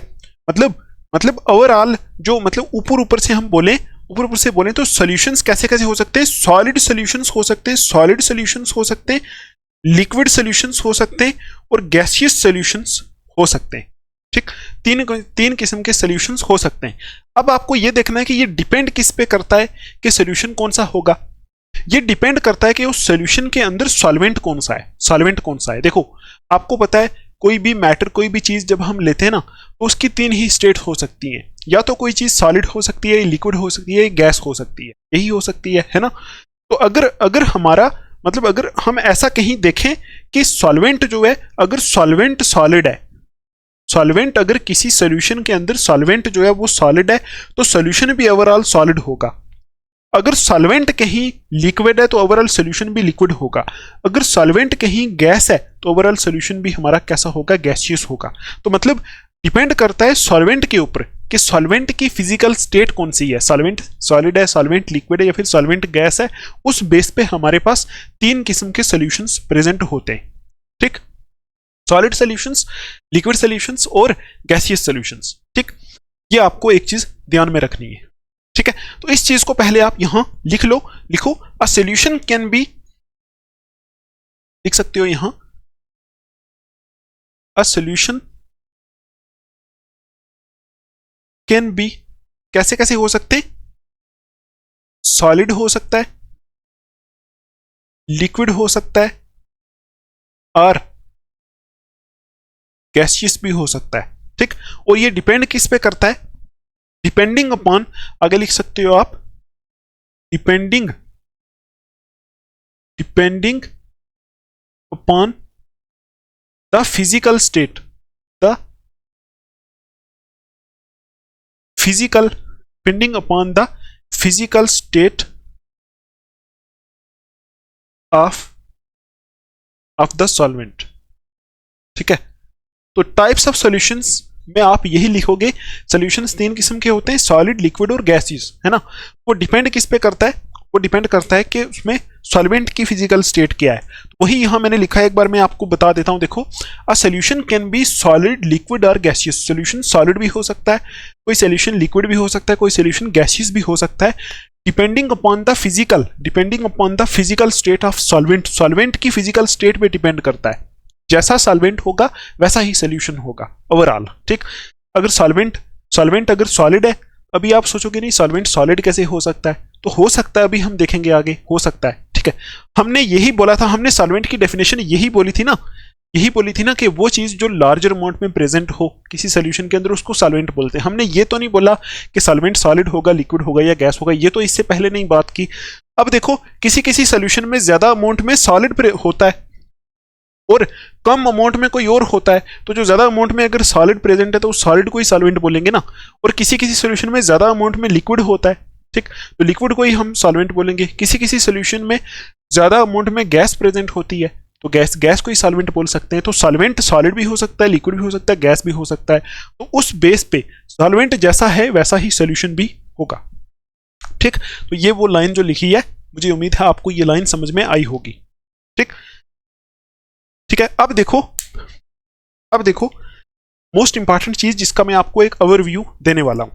ठीक, तो पहले ओवरव्यू देखते हैं, उसके बाद हम लिखेंगे। ठीक है, तो देखो, सपोज हमारे पास है एक बार हमारे पास कैसे कैसे सॉल्यूशंस हो सकते हैं, सॉलिड सॉल्यूशंस हो सकते हैं, लिक्विड सॉल्यूशंस हो सकते हैं और गैसियस सॉल्यूशंस भी हमारे पास हो सकते हैं। ये आपको लिखना नहीं है अभी, ठीक है, ये लिखना नहीं है। ये तीन किस्म के सॉल्यूशन हो सकते हैं। ठीक, अब देखो, यहां अगर हम सॉलिड की बात करें तो सॉलिड सॉल्यूशन कैसे कैसे हो सकते हैं। ठीक, देखो, सॉलिड सॉल्यूशन कौन से होते हैं जिनमें सॉल्वेंट सॉलिड हो। ठीक है, सॉलिड सॉल्यूशंस कौन से होते हैं, सॉलिड सॉल्यूशंस वही होते हैं ना जिनमें सॉल्वेंट सॉलिड हो। सॉलिड, लिक्विड, गैस तो आपको पता ही है। ठीक है, ये तो आपको पता ही है। देखो, सॉलिड सॉल्यूशंस ऐसे होते हैं जिनमें सॉल्वेंट सॉलिड हो, लेकिन अगर सपोज हम ऐसे लिखें, सपोज हमारे पास ये हम कोई सॉल्यूशन बना रहे हैं ऐसे, यहां उसमें सॉल्वेंट सॉलिड है, यहां भी सॉल्वेंट सॉलिड है, यहां भी सॉल्वेंट सॉलिड है। ठीक है, और आपको यह पता है कि सॉल्वेंट के बाद एक और भी चीज होती है जो सॉल्यूशन में प्रेजेंट होती है, वो होता है सॉल्यूट। तो अगर हम ये माने कि एक सॉल्यूशन है उसमें सॉल्वेंट सॉलिड है, ठीक है, तो सॉल्यूट भी तो कुछ ना कुछ होगा उसमें। तो अब देखो, सॉल्यूट क्या क्या हो सकता है किसी सॉल्यूशन के अंदर, किसी सॉल्यूशन के अंदर जहां सॉल्वेंट सॉलिड होगा, सॉल्वेंट जो होगा वो सॉलिड होगा, तो वो ओवरऑल सॉल्यूशन ही पूरा सॉलिड जैसा दिखेगा। तो हमने यहां लिखा है हमारे पास तीन किस्म के सॉल्यूशन है, एक ये दूसरा, ये तीसरा। इन तीनों सॉल्यूशंस में सॉल्वेंट क्या है, सॉलिड है। ठीक, सॉल्वेंट सॉलिड है। तो इसका मतलब ओवरऑल ये सॉल्यूशन कैसे होंगे, सॉलिड सॉल्यूशन होंगे, सॉल्यूशंस होंगे। मैं सॉल्यूशन बोल रहा हूं, सॉल्यूशन नहीं होता, सॉल्यूशंस होता है। ठीक है, सॉल्यूशन। तो ये सारे के सारे सॉल्यूशन कैसे होंगे, सॉलिड होंगे। ठीक, अब देखो, आपको ये पता है कि सॉल्यूशन ऐसे तो बनता नहीं, उसमें एक सॉल्वेंट होता है, साथ में सॉल्यूट भी तो होता है। ठीक है, सॉल्यूट भी तो होता है उसमें। ठीक, तो यहां से आपको एक चीज समझनी है कि अगर सॉल्वेंट अगर सॉलिड है, तो हमने अभी तक ये नहीं बोला कि सॉल्यूट कैसा होगा। अब देखो, अगर सॉल्वेंट सॉलिड हो सकता है, लिक्विड हो सकता है, गैसियस हो सकता है, तो सॉल्यूट भी तो सॉलिड, लिक्विड और गैस तीनों ही हो सकता है। ठीक है, ऐसा भी तो हो सकता है ना। देखो, अगर सॉल्वेंट सॉलिड हो सकता है, लिक्विड हो सकता है और गैसियस हो सकता है, तो सॉल्यूट भी तो सॉलिड, लिक्विड, गैस हो सकता है। ठीक, तो इस बेस पे ये देखो, ये तीन किस्म के सॉल्यूशंस होते हैं, 1 2 3 किस्म के, और ये तीन किस्म के सॉल्यूशंस फर्दर डिवाइड हो जाते हैं। ठीक है, फर्दर डिवाइड हो जाते हैं तीन तीन कैटेगरीज में, तीन यहां, तीन यहां, तीन यहां। ठीक है, अभी मैं आपको समझाता हूं। ठीक है, ये ओवरव्यू देख रहे हैं। जैसा ही पूरा लेक्चर खत्म होगा ना, अगर आपको ना समझ में आया तो फिर आप मेरे से पूछ सकते हो, लेकिन अभी आपको सब्र बना के देखना पड़ेगा ना थोड़ा सा। ठीक है, सब्र बनाना पड़ेगा। देखो, सॉलिड्स, सॉलिड सोल्यूशन, पहले आप ये बोलो, पहले आप अपने मुंह से ये बोलो, सॉलिड सोल्यूशंस क्या होते हैं? सॉलिड सोल्यूशंस ऐसे सोल्यूशंस होते हैं जहां सॉल्वेंट सॉलिड हो। ठीक, लिक्विड सोल्यूशंस क्या होते हैं? ऐसे सोल्यूशंस होते हैं जहां सॉल्वेंट लिक्विड हो। और गैसियस सोल्यूशंस क्या होते हैं? जहां सॉल्वेंट गैसियस हो। ठीक है, सॉल्वेंट गैस हो। अब हम यहां सिर्फ सॉल्वेंट की बात कर रहे हैं, हम सॉल्यूट की बात नहीं कर रहे। लेकिन सॉल्यूट भी तो होगा ना, सोल्यूशन के अंदर सॉल्यूट भी तो होगा। सॉल्यूट के बगैर तो सोल्यूशन नहीं बन सकता ना। सिर्फ सॉल्वेंट ले लें तो सोल्यूशन थोड़ी बनेगा, फिर तो वो सिर्फ सॉल्वेंट ही रहेगा ना। जब हम उसमें सॉल्यूट मिक्स करेंगे तब तो सोल्यूशन बनेगा। ठीक, तो अब हम देखेंगे कि अगर हमारे पास सोल्यूशन सॉलिड है तो उसमें सॉल्वेंट क्या होगा? सॉलिड। ठीक, और सॉल्यूट क्या हो सकता है? सॉल्यूट उसमें सॉलिड भी हो सकता है, सॉल्यूट उसमें लिक्विड भी हो सकता है, और सॉल्यूट उसमें गैस भी हो सकता है। ठीक, अब देखो, सॉल्यूशन हमारे पास अगर सॉलिड है तो उसमें सॉल्यूट सॉलिड भी हो सकता है, उसमें सॉल्यूट लिक्विड भी हो सकता है, उसमें सॉल्यूट गैस भी हो सकता है। तो इस बेस पे तीन कैटेगरीज के सॉल्यूशन हमारे पास बन जाते हैं, सॉलिड सॉल्यूशंस।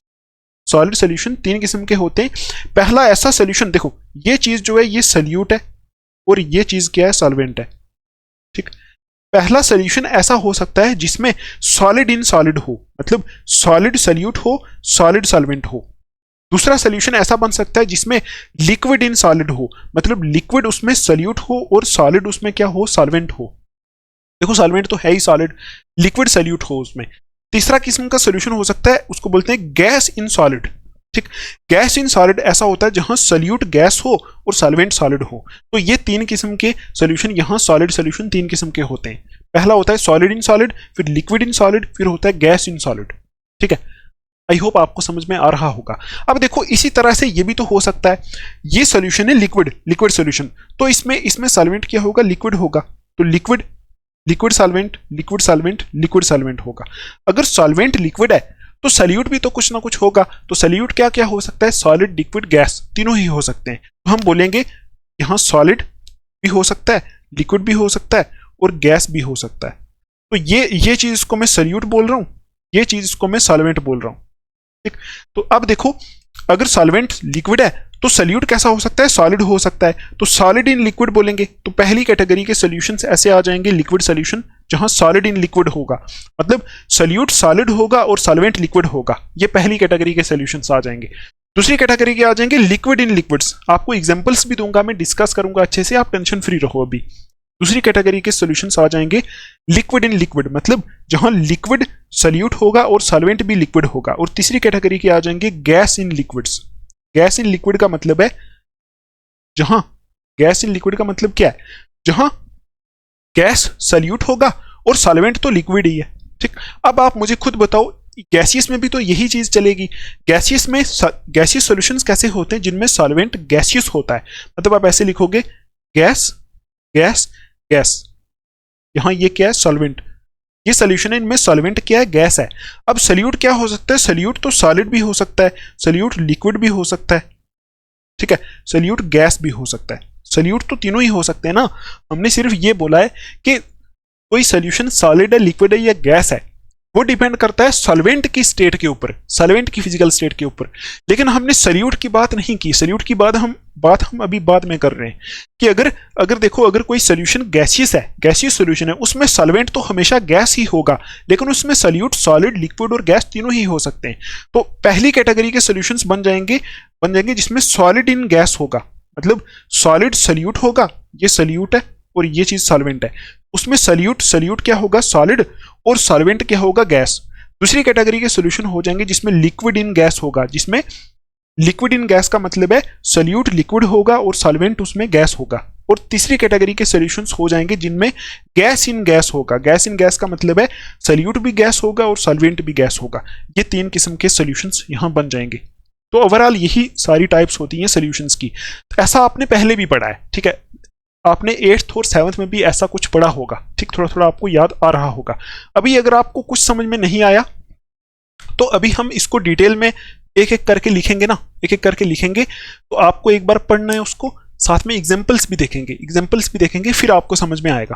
ठीक, तो आपको एक बार मैं ये रिवाइज करा देता हूँ कि सॉल्यूशंस कैसे कैसे हो सकते हैं। सॉलिड सॉल्यूशंस हो सकते हैं, लिक्विड सॉल्यूशंस हो सकते हैं, गैसियस सॉल्यूशंस हो सकते हैं।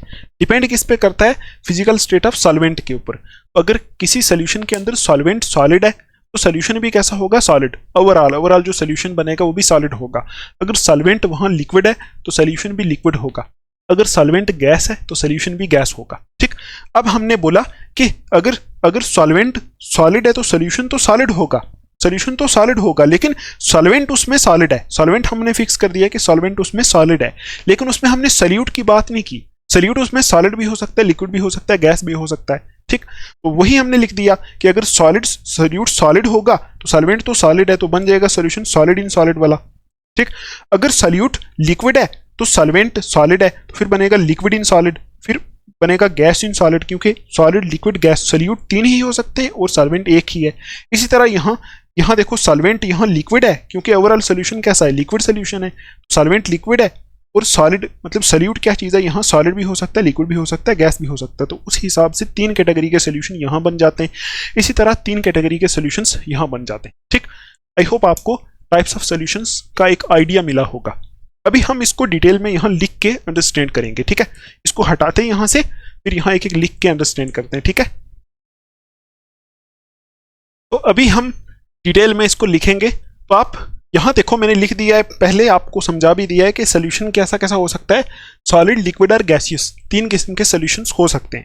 तो अभी हम पहले लेते हैं हम सॉलिड सोल्यूशंस। ठीक है, इसको हम अच्छे से पढ़ते हैं। सॉलिड सोल्यूशंस, ठीक है, ये हो गए हमारे सॉलिड सॉल्यूशंस। तो अभी आप डेफिनेशन खुद ही लिख लोगे सॉलिड सॉल्यूशंस कैसे होते हैं। तो डेफिनेशन आप लिख सकते हो इसकी। सॉलिड सॉल्यूशन कैसे सॉल्यूशंस होते हैं, लिखो। आपको पता ही है, सॉल्यूशंस इन विच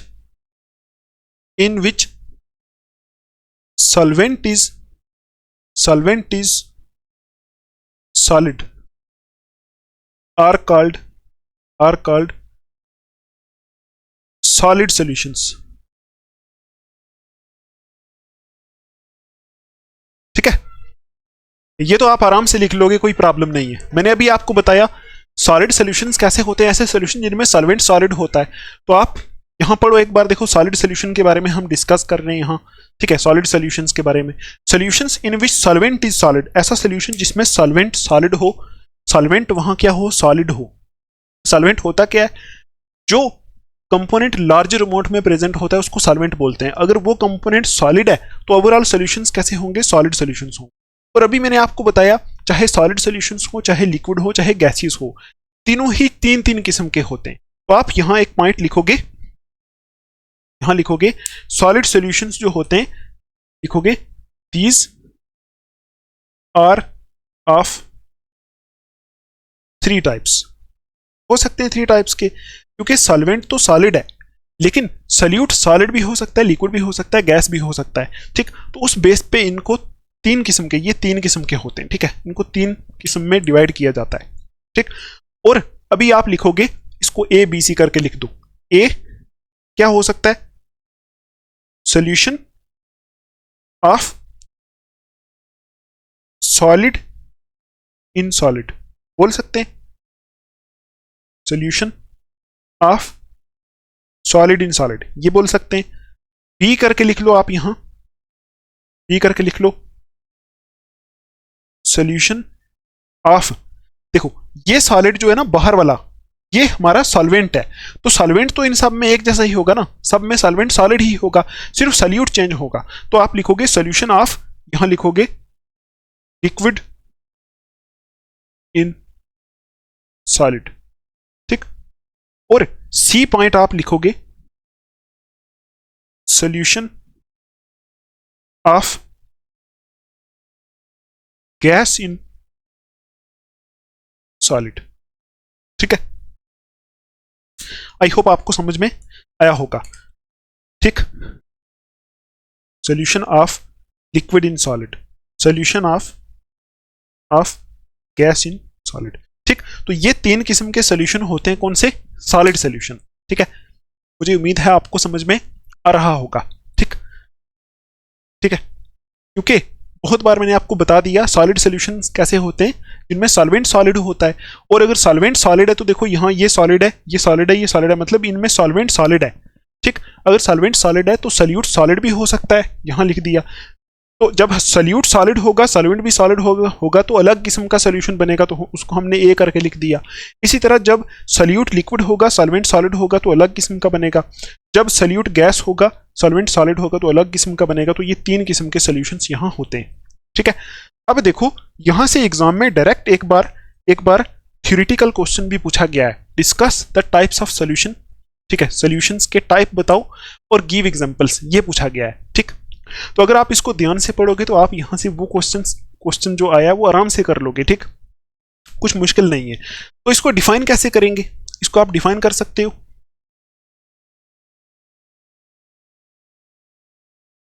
कर सकते हो।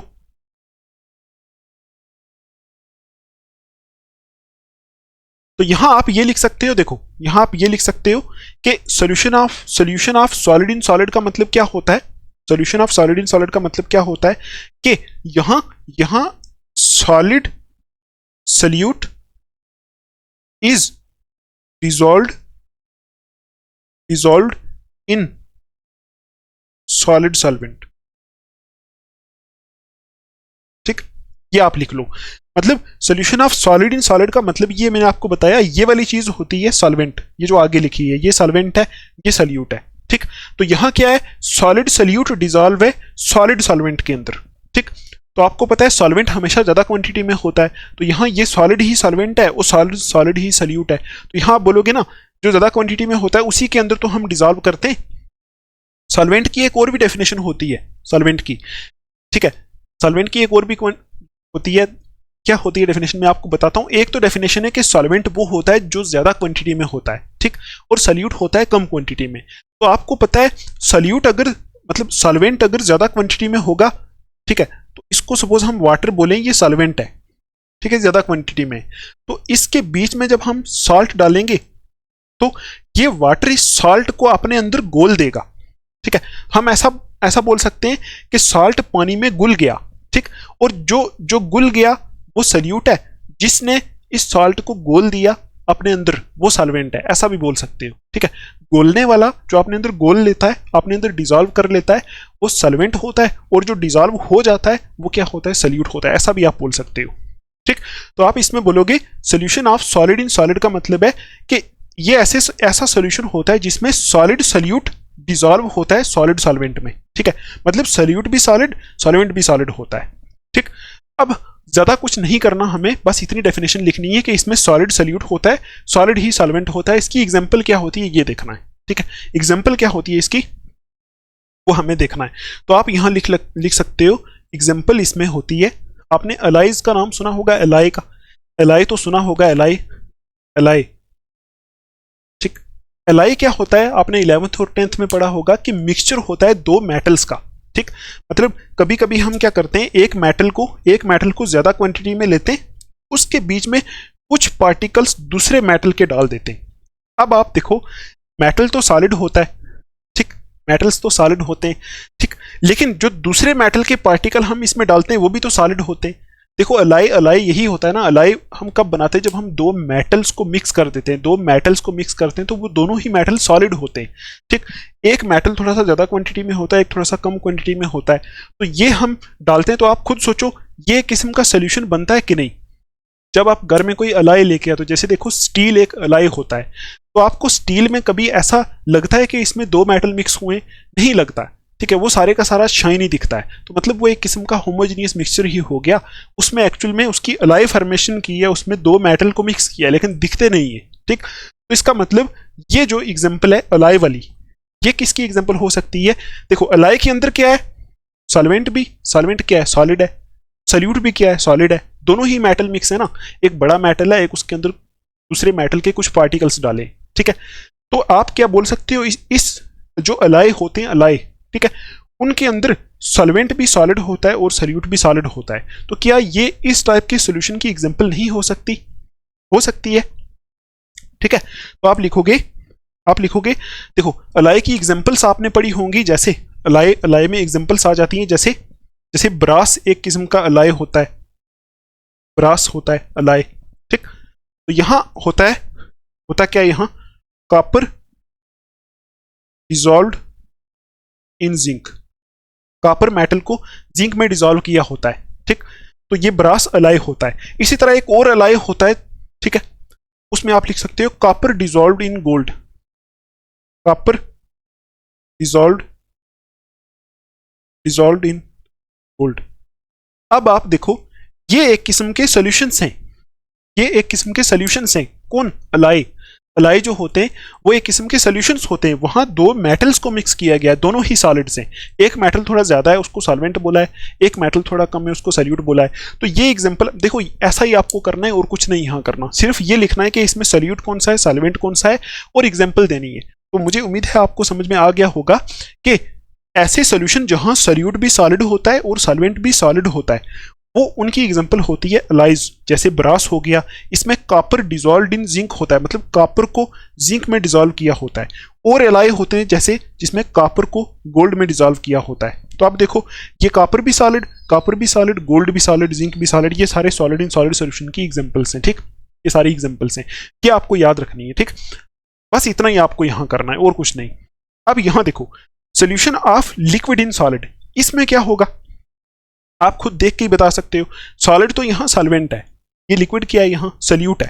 तो आप यहाँ लिखोगे ना, जैसे यहाँ लिखा ना solid solute is dissolved in solid solvent, तो यहाँ क्या लिखोगे, लिक्विड सॉल्यूट, यहाँ लिखोगे liquid solute is dissolved in solid solvent, in solid solvent, ये आप लिखोगे, ठीक।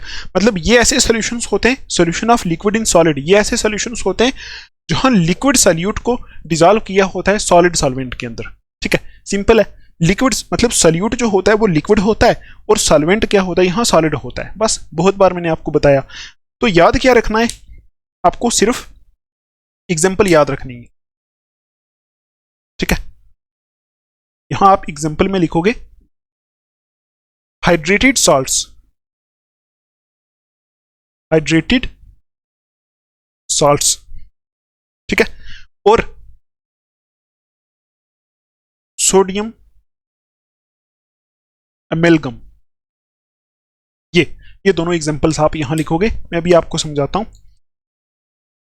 देखो हाइड्रेटेड सॉल्ट्स आपको पता होगा कैसे सॉल्ट्स होते हैं, कुछ ऐसे सॉल्ट्स होते हैं। देखो आपने ये तो पढ़ा होगा, सॉल्ट का मतलब सिर्फ कॉमन सॉल्ट नहीं होता, सॉल्ट का मतलब सिर्फ सोडियम क्लोराइड नहीं होता, केमिस्ट्री में और भी बहुत सारे सॉल्ट्स होते हैं, ठीक है। तो आपने देखा होगा कहीं कि कुछ ऐसे सॉल्ट होते हैं, या फिर आप ऐसे कॉमन सॉल्ट की भी एग्जांपल ले सकते हो, सोडियम क्लोराइड की भी एग्जांपल ले सकते हो।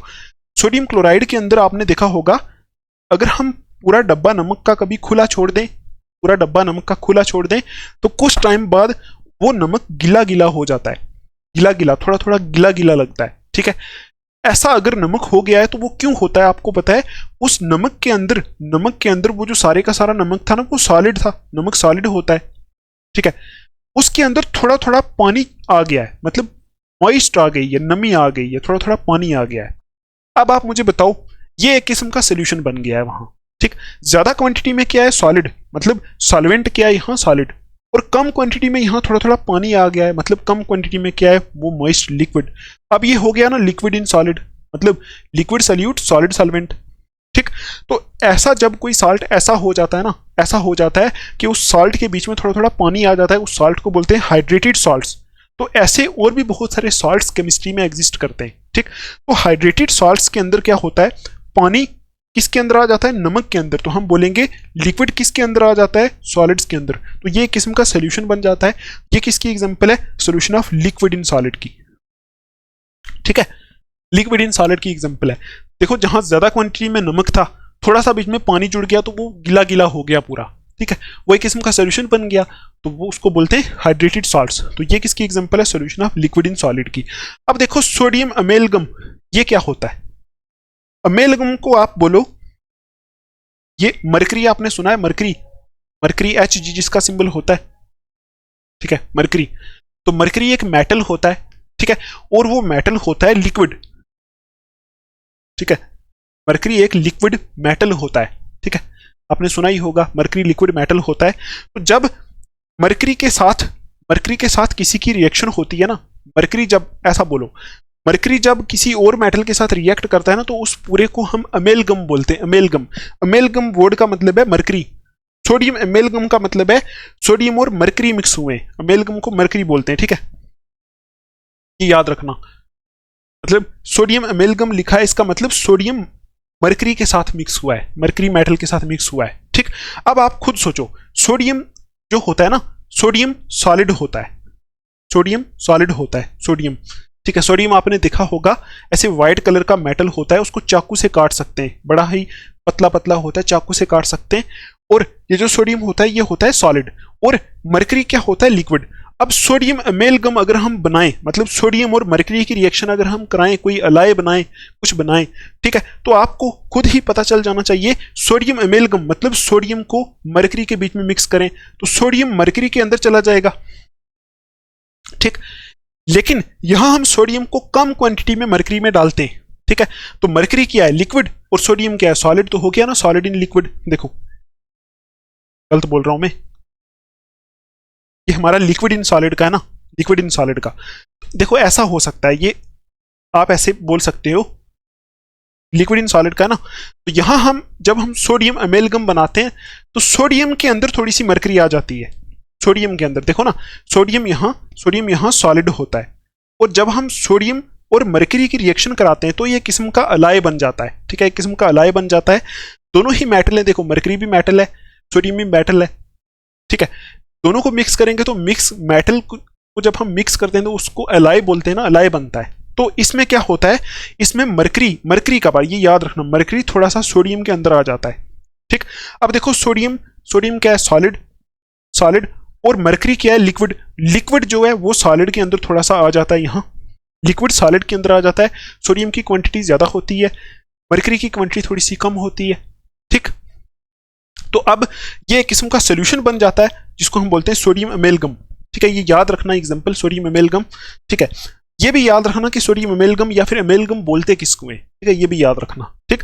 ये भी सोल्यूशन कैसा हो गया, लिक्विड इन सॉलिड, मतलब इसमें सॉलिड क्या होता है, सोडियम सॉलिड होता है, और लिक्विड क्या होता है, मरकरी थोड़ा सा सॉलिड के अंदर आ जाता है। ये भी एक किस्म का सोल्यूशन होता है, इसको बोलते हैं सोडियम अमेलगम। ये किसकी एग्जांपल है, solution of liquid in solid की, ठीक। हाइड्रेटेड साल्ट एक ही एग्जांपल अगर आपको याद रह गई फिर भी सही है, कोई टेंशन नहीं। सोडियम अमेलगम याद रह गया, ठीक है, ना रहा तो नहीं, ठीक है, मतलब ना रहा तब भी ठीक है, ठीक। अच्छा, अब ये देखो, ये जो है इसकी डेफिनेशन आप खुद लिखो, खुद लिख सकते हो।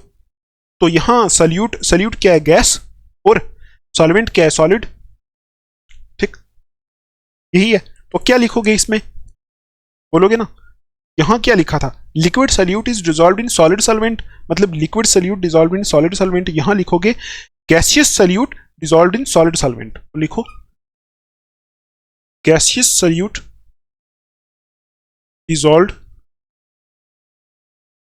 dissolved in solid solvent, ठीक है। यहां क्या होता है, solution of gas in solid में क्या होता है, गैसियस सल्यूट होता है और सॉलिड सॉल्वेंट होता है, ठीक।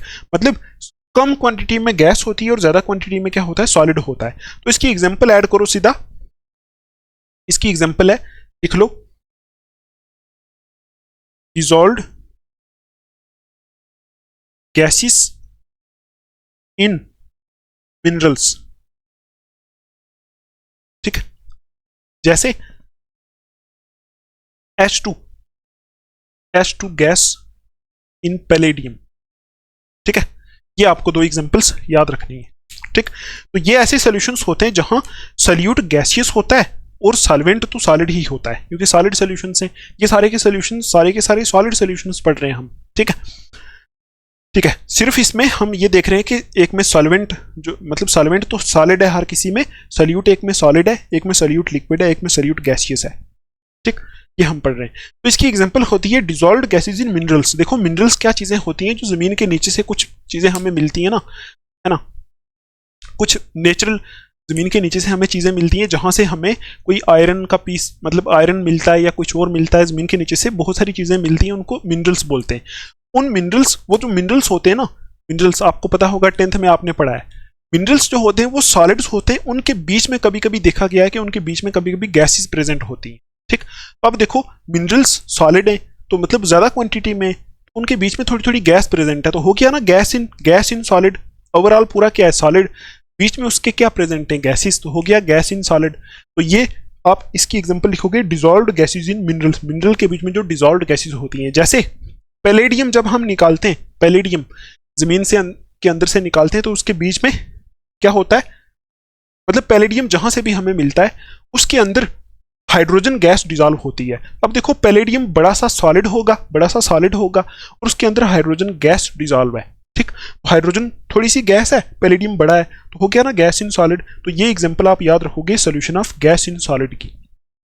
ठीक, मुझे उम्मीद है आपको इतना समझ में आया होगा कि सॉलिड सॉल्यूशंस होते हैं, 3 किस्म के होते हैं। इसी तरह हम देखेंगे लिक्विड सॉल्यूशंस, इसी तरह हम देखेंगे गैसियस सॉल्यूशंस। अभी आप लिक्विड सॉल्यूशन तो खुद ही कर लोगे, ठीक है, बस एग्जांपल्स आपको बतानी है। ठीक, ये आप एग्जांपल्स याद रखना, तो इसको हटाते हैं यहां से, फिर लिक्विड सॉल्यूशंस देखते हैं। ठीक है, तो अभी देखो थोड़ा सा मैंने साफ कर लिया है, तो आप लिखोगे नेक्स्ट पॉइंट में दूसरी टाइप के सॉल्यूशंस कैसे होते हैं, लिक्विड सॉल्यूशंस। ठीक है, वही सेम है, रिपीट ही हो रहा है। ठीक, तो लिक्विड सॉल्यूशंस कैसे होते हैं, यहां लिख दिया, solutions in which solvent is liquid are called liquid solutions.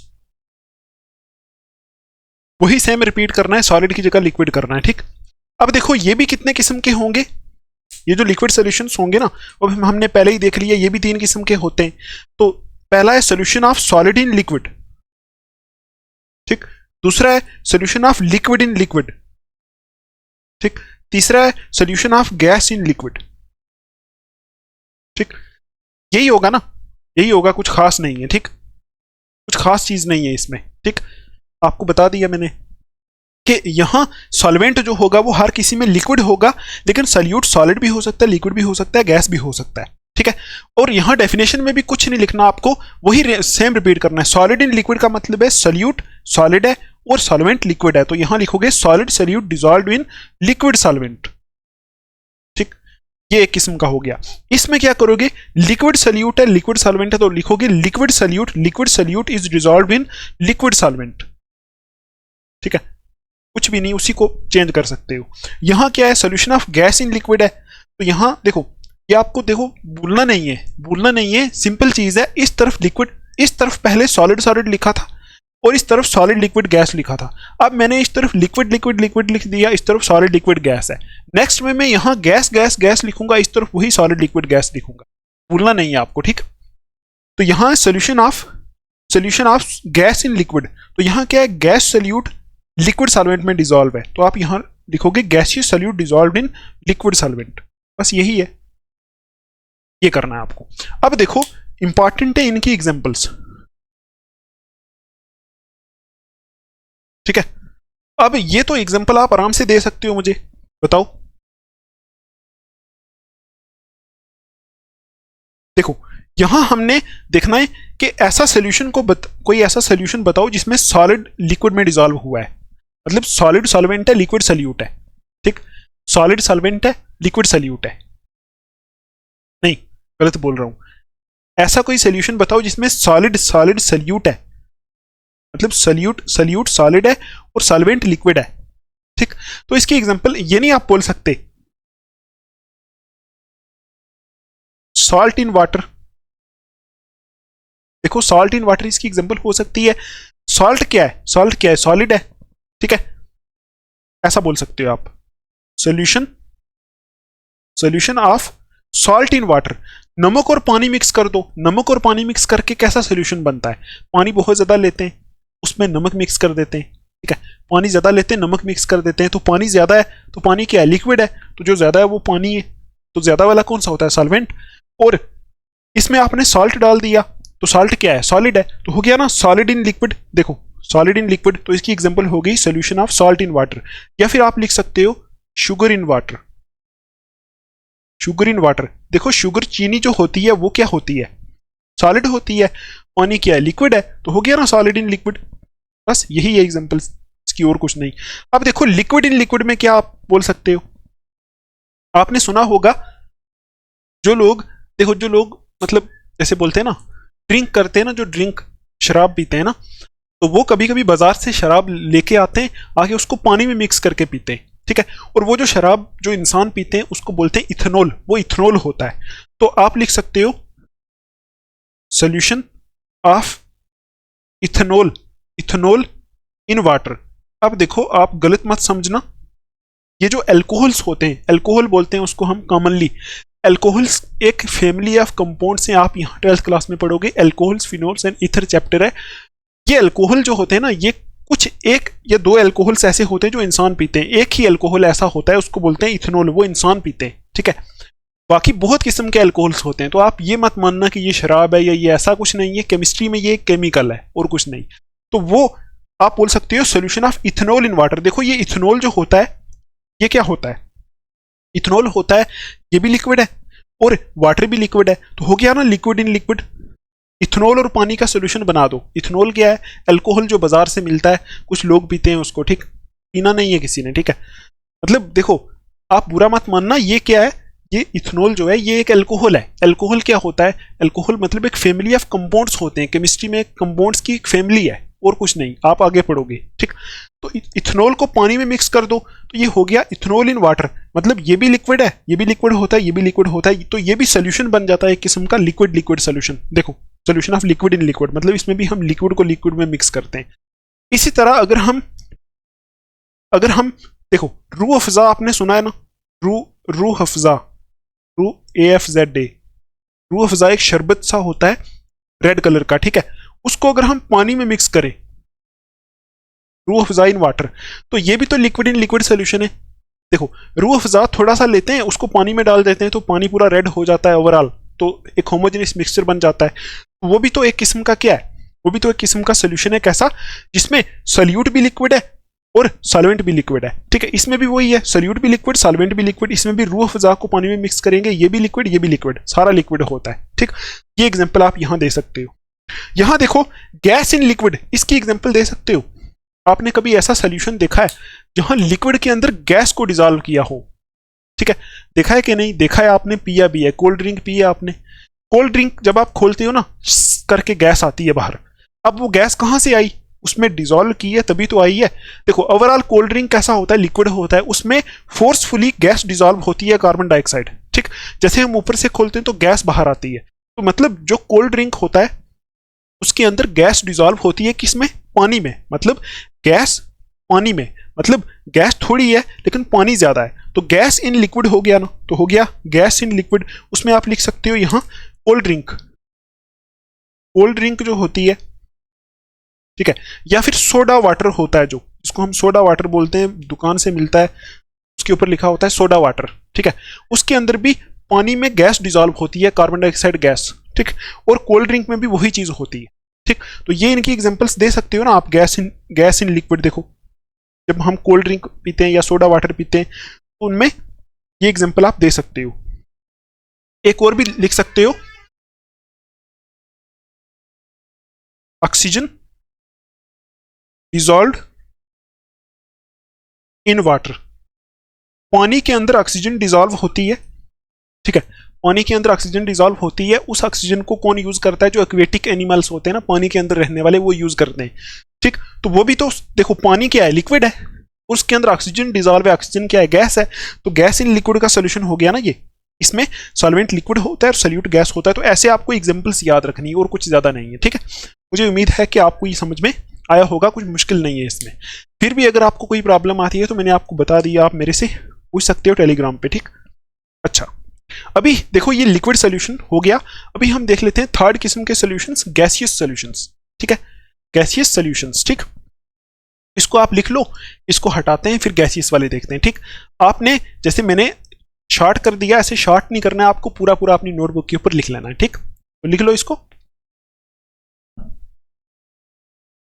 तो अभी थर्ड किस्म के सॉल्यूशंस हम देखते हैं यहां, वो होते हैं कौन से, गैसियस सॉल्यूशंस। तो आपको पता है गैसियस सॉल्यूशंस कैसे होते हैं, solutions in which solvent is gas. ऐसे सॉल्यूशंस जिसमें सॉल्वेंट क्या होता है, गैस होती है, ऐसे सॉल्यूशंस को बोलते हैं गैसियस सॉल्यूशंस। ठीक है, सॉल्यूशन बोल रहा हूं मैं, सॉल्यूशन याद रखना, सॉल्यूशन है। ठीक है, गैसियस सॉल्यूशंस बोलते हैं। तो ये भी 3 किस्म के होते हैं। पहला वही सेम रिपीट है, solution of solid in gas, solution of liquid in gas, solution of gas in gas. ठीक है, देखो गैस सॉल्वेंट है और सॉलिड लिक्विड गैस सॉल्यूट है। ठीक, ये होता है। अब देखो इसकी डेफिनेशन क्या लिखोगे, सॉलिड डिसॉल्व्ड इन गैस, यहां लिखोगे लिक्विड डिसॉल्व्ड इन गैस, यहां लिखोगे गैस डिसॉल्व्ड इन गैस। यहां मैं लिख देता हूं solid solute dissolved in gaseous solvent, यहां लिखोगे liquid solute dissolved in gaseous solvent. ठीक है, और यहां लिखोगे gaseous solute dissolved in gaseous solvent. मतलब यहां सॉल्वेंट और सॉल्यूट दोनों ही गैसियस होते हैं। तो बस ये इसकी डेफिनेशन है। अभी एग्जांपल से समझते हैं, एग्जांपल से समझेंगे ना।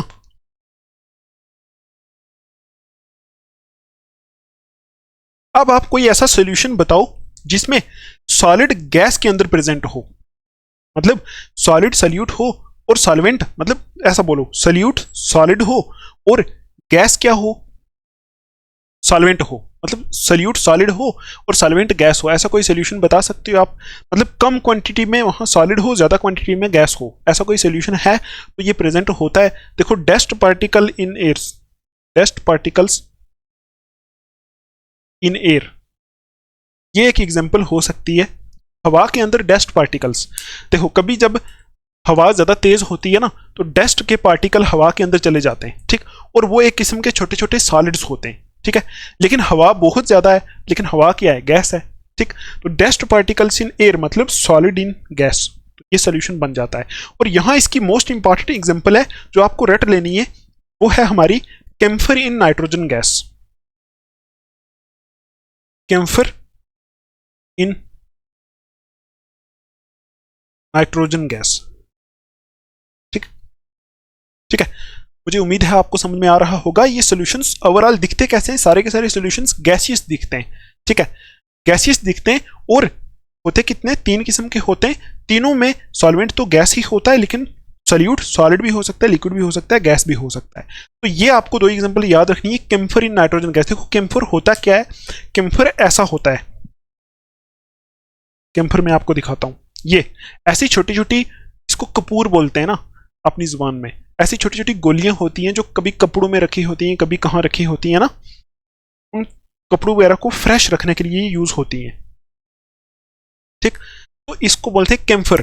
तो कैम्फर को जब हम नाइट्रोजन गैस में रखते हैं ना, कैम्फर एक किस्म का सॉलिड है, उसको जब हम नाइट्रोजन गैस में रखते हैं तो एक किस्म का सोल्यूशन बन जाता है। और ये सोल्यूशन भी कैसा होता है, देखो कैम्फर आपने देखा ये सॉलिड है और नाइट्रोजन गैस तो आपको पता है गैस है, तो हो गया ना सॉलिड इन गैस। तो ये एग्जांपल आपको पक्का याद रखनी है। कैम्फर इन नाइट्रोजन गैस किसकी एग्जांपल है, solution of solid in gas की। ठीक है, सॉलिड इन गैस की, ये याद रखना है। और डस्ट पार्टिकल इन एयर, ये भी इसकी एग्जांपल होती है। अब देखो solution of liquid in gas, liquid in gas की क्या एग्जांपल दोगे, जहां सॉल्यूट लिक्विड हो और सॉल्वेंट गैस हो, इसकी क्या एग्जांपल हो सकती है। इसकी एक ही एग्जांपल होती है, और भी होती हैं, आप एक लिख लो, chloroform in nitrogen gas, in nitrogen gas. देखो लैब में एक केमिकल होता है क्लोरोफॉर्म, ठीक है, वो उसका डब्बा होता है कुछ ऐसा, मैं आपको दिखाता हूं। ये ऐसे करके बॉटल होती है, उसके ऊपर लिखा होता है क्लोरोफॉर्म कंपाउंड होता है एक, ठीक है, लिक्विड होता है ये, ठीक, ये एक लिक्विड होता है। और ये लिक्विड होता है, इसको जब हम नाइट्रोजन गैस में रखते हैं ना, ये एक लिक्विड है, इसको जब हम नाइट्रोजन गैस में रखते हैं, ये गैस है, तो सोल्यूशन बन जाता है लिक्विड इन गैस वाला। ठीक है, लिक्विड इन गैस वाला। तो ये आप एग्जांपल याद रखना, क्लोरोफॉर्म इन नाइट्रोजन गैस किसका सोल्यूशन है, लिक्विड इन गैस वाला।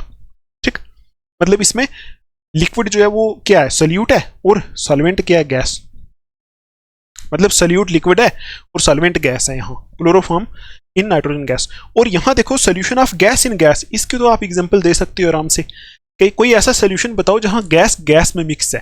ठीक, तो इसकी एग्जांपल होती है हवा, एयर। तो आप यहां लिखोगे mixture of different gases, different gases.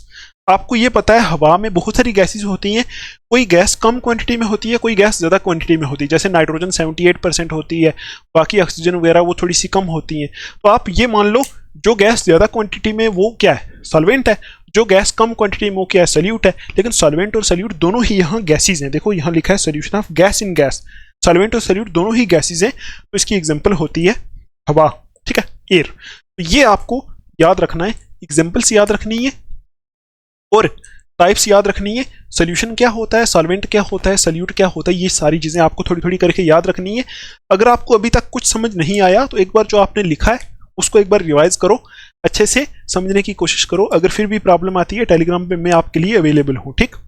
अच्छा, अगर आपको इतना समझ में आ गया तो कुछ क्वेश्चन से जो आप अभी सॉल्व करके मुझे दिखाओगे, ठीक।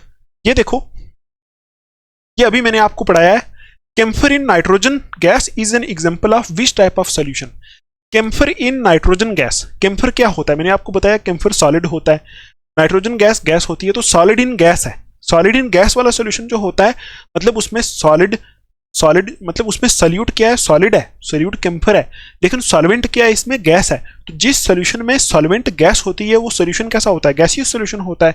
यहाँ पूछा है camphor in nitrogen gas is an example of which type of solution, ये किस टाइप के सोल्यूशन की एग्जांपल है, ठीक। देखो है तो ये सॉलिड इन गैस की है, लेकिन इसमें ओवरऑल सोल्यूशन कैसा बनेगा, गैसियस सोल्यूशन बनेगा। तो ये इसका ए ऑप्शन है। आई होप आपने भी ए ही टिक किया होगा, ठीक। ए ऑप्शन है गैसियस सोल्यूशन। अगर नहीं समझ में आया एक बार रिवाइज करो, यही मैंने आपको पढ़ाया है अभी। नेक्स्ट क्वेश्चन देखते हैं। यहां देखो, which of the following is not a solid solution, यहां से कौन सा सॉलिड सोल्यूशन नहीं है, ठीक। अगर आपने अलाई के बारे में थोड़ा सा पढ़ा है तो आपको पता है अलाइज जो होते हैं वो सॉलिड सोल्यूशंस होते हैं, ठीक। तो आप बताओ इसका आंसर क्या होगा। ब्रास तो सॉलिड सोल्यूशन है, ब्रास अलाई है ना। ब्रोंज जो है ये भी अलाई है, ये भी सॉलिड सोल्यूशन है, ठीक है। हाइड्रेटेड सॉल्ट कैसा सोल्यूशन है, आपको अभी बताया हाइड्रेटेड सॉल्ट में क्या होता है, लिक्विड इन सॉलिड होता है, ठीक है। हाइड्रेटेड सॉल्ट आप पीछे अपनी नोटबुक के ऊपर चेक करो, हाइड्रेटेड सॉल्ट्स में लिक्विड इन सॉलिड होता है, ठीक है। तो लिक्विड इन सॉलिड है मतलब इसमें सॉल्वेंट सॉलिड है, तो हाइड्रेटेड सॉल्ट भी सॉलिड सोल्यूशन है, ठीक। लेकिन एरेटेड ड्रिंक्स का मतलब है जो कोल्ड ड्रिंक वगैरह होती है, ये कौन सा सोल्यूशन होता है, यही तो लिक्विड सोल्यूशन होता है। पहले तीन सॉलिड सोल्यूशन है, लास्ट वाला लिक्विड सोल्यूशन है। तो हमें बताना क्या है इसमें, which of the following is not a solid solution, कौन सा सॉलिड सोल्यूशन नहीं है। तो डी ऑप्शन इसका करेक्ट होगा, ठीक। नेक्स्ट देखते हैं। देखो ये मैंने आपको अभी बताया, the solution of mercury with other metals is called. Mercury का जब हम सोल्यूशन बनाते हैं दूसरे मेटल के साथ उसको अमेलगम बोलते हैं। मैंने आपको बताया ना अमेलगम किसको बोलते हैं, मरकरी का दूसरे मेटल के साथ सोल्यूशन बनाते हैं, अलाइंग कराते हैं ना। तो ट्रू है या फॉल्स है, तो ट्रू होगा, ठीक है। Next, what is camphor in nitrogen gas is an example of. मैंने आपको बोला था ना, याद रखना, कैम्फर इन नाइट्रोजन गैस किसकी एग्जांपल है, कैम्फर सॉलिड है, नाइट्रोजन गैस गैस है, तो सॉलिड इन गैस की एग्जांपल है कहीं सॉलिड इन गैस सोल्यूशन की एग्जांपल, ठीक। Second option. ये देखो, ये तो इससे पहले तो ऑब्जेक्टिव क्वेश्चंस थे, तो ये जो आज मैंने आपको टॉपिक पढ़ाया ना, इससे सब्जेक्टिव क्वेश्चन ऐसा आ सकता है आपको, ठीक। व्हाट इज अ सोल्यूशन, ये आ सकता है। इसमें आप सोल्यूशन होता क्या है उसको डिफाइन करोगे, सॉल्वेंट और सॉल्यूट क्या होता है वो साथ में दे दोगे, ठीक है। और साथ में ऐसा आ सकता है, discuss different types of solutions and give examples. तो वही डिफरेंट किस्म के सोल्यूशंस, सॉलिड सोल्यूशंस उनकी 3 example, liquid solution 3 example, gaseous solution 3 examples, मतलब आगे जो 3 टाइप्स हैं उनकी वो आपको यहाँ डिस्कस करनी है। ऐसा भी आपको आ सकता है एग्जाम में, ठीक है। तो ये थे कुछ क्वेश्चंस जो आपको मैंने कराने थे, ठीक है। और अगर मैं आपको एक बार फिर रिवीजन करा दूं तो क्या बोलोगे, मेरे साथ जल्दी जल्दी बोलो। सोल्यूशन समझ में आ गया आपको, ठीक। सॉल्यूट समझ में आ गया, सॉल्वेंट समझ में आ गया, बाइनरी सोल्यूशन समझ में आ गया, ठीक है। क्या होता है सोल्यूशन, होमोजेनियस मिक्सचर, वो भी समझ में आ गया, ठीक है। सोल्यूशंस की टाइप्स कितनी होती हैं, 3 किस्म की होती हैं, solid solution, liquid solution, gaseous solution. तो ये किस पे डिपेंड करता है, ये सॉल्वेंट की फिजिकल स्टेट पे डिपेंड करता है कि सोल्यूशन कैसा होगा। अगर सॉल्वेंट सॉलिड है तो सोल्यूशन भी सॉलिड, सॉल्वेंट लिक्विड है तो सोल्यूशन भी लिक्विड, सॉल्वेंट गैसियस है तो सोल्यूशन भी गैसियस होगा, ठीक। और सॉलिड, लिक्विड, गैसियस तीनों किस्म के सोल्यूशन की 3 टाइप्स होती हैं, ठीक। ठीक है, अगर मतलब सॉलिड सोल्यूशन लें तो टाइप आ जाएगी solid in solid, liquid in solid, gas in solid. Liquid solution लें तो टाइप आ जाएगी लिक्विड, मतलब अगर लिक्विड सॉल्यूशंस लें तो टाइप्स क्या आ जाएंगी, solid in liquid, gas, solid in liquid, liquid in liquid, gas in liquid. अगर सॉलिड सॉल्यूशंस लें तो टाइप आ जाएगी solid in gas, liquid in gas, gas in gas. ठीक, ये आ जाएगी। और इनकी एक एक एग्जांपल आपको देनी है, एक एक दो एग्जांपल। ठीक, मुझे उम्मीद है आपको आ गया होगा। ठीक, तो अभी हम इस लेक्चर को यहां तक ही रखेंगे। ये हमारा पहला लेक्चर था क्लास 12 चैप्टर फर्स्ट। कल मैं इसको और इम्प्रूव करके बनाऊंगा और अच्छे से आपको पढ़ाऊंगा। ठीक है, और अच्छे से करने की कोशिश करूंगा। तो इसको आप पढ़ो, नोट्स बनाओ अच्छे से। तो आज का ये जो ज्ञान मैंने लिखा हुआ है यहाँ, I am grateful for the chance to learn and improve every day, है ना। अपने आप को आप बोलो कि मैं ग्रेटफुल हूँ कि मुझे ये चांस मिला है सीखने का। ठीक, कि कुछ ऐसे भी लोग हैं जिनको सीखने का चांस ही नहीं मिलता है। ऐसे स्टूडेंट्स हैं जो बेचारे बाहर इस टाइम घूम रहे, मजदूरियां कर रहे हैं। ठीक, तो आप अच्छे हो, अपने आप को बेस्ट बोलना है, पढ़ना है, अच्छे से करना है। I can achieve anything I set my mind to. आप कुछ भी अचीव कर सकते हो, आई एम द बेस्ट, अपने आप को ये बोलना है। ठीक है, आज से ही। और एक एक लेक्चर देखना है, आस्ता आस्ता सारा सिलेबस आपका कंप्लीट होगा। और फिर से मैं बोल रहा हूँ, अगर कोई प्रॉब्लम आती है तो आप मेरे से पूछ सकते हो। ठीक है, और नोट्स आपको इसके मिल जाएंगे। ठीक है, अच्छा ठीक है, फिर इस लेक्चर को हम यहाँ तक ही रखते हैं। हम मिलेंगे नेक्स्ट लेक्चर में। तब तक के लिए आप अपना ध्यान रखो, अच्छे से पढ़ाई करो। Take care, thanks for watching.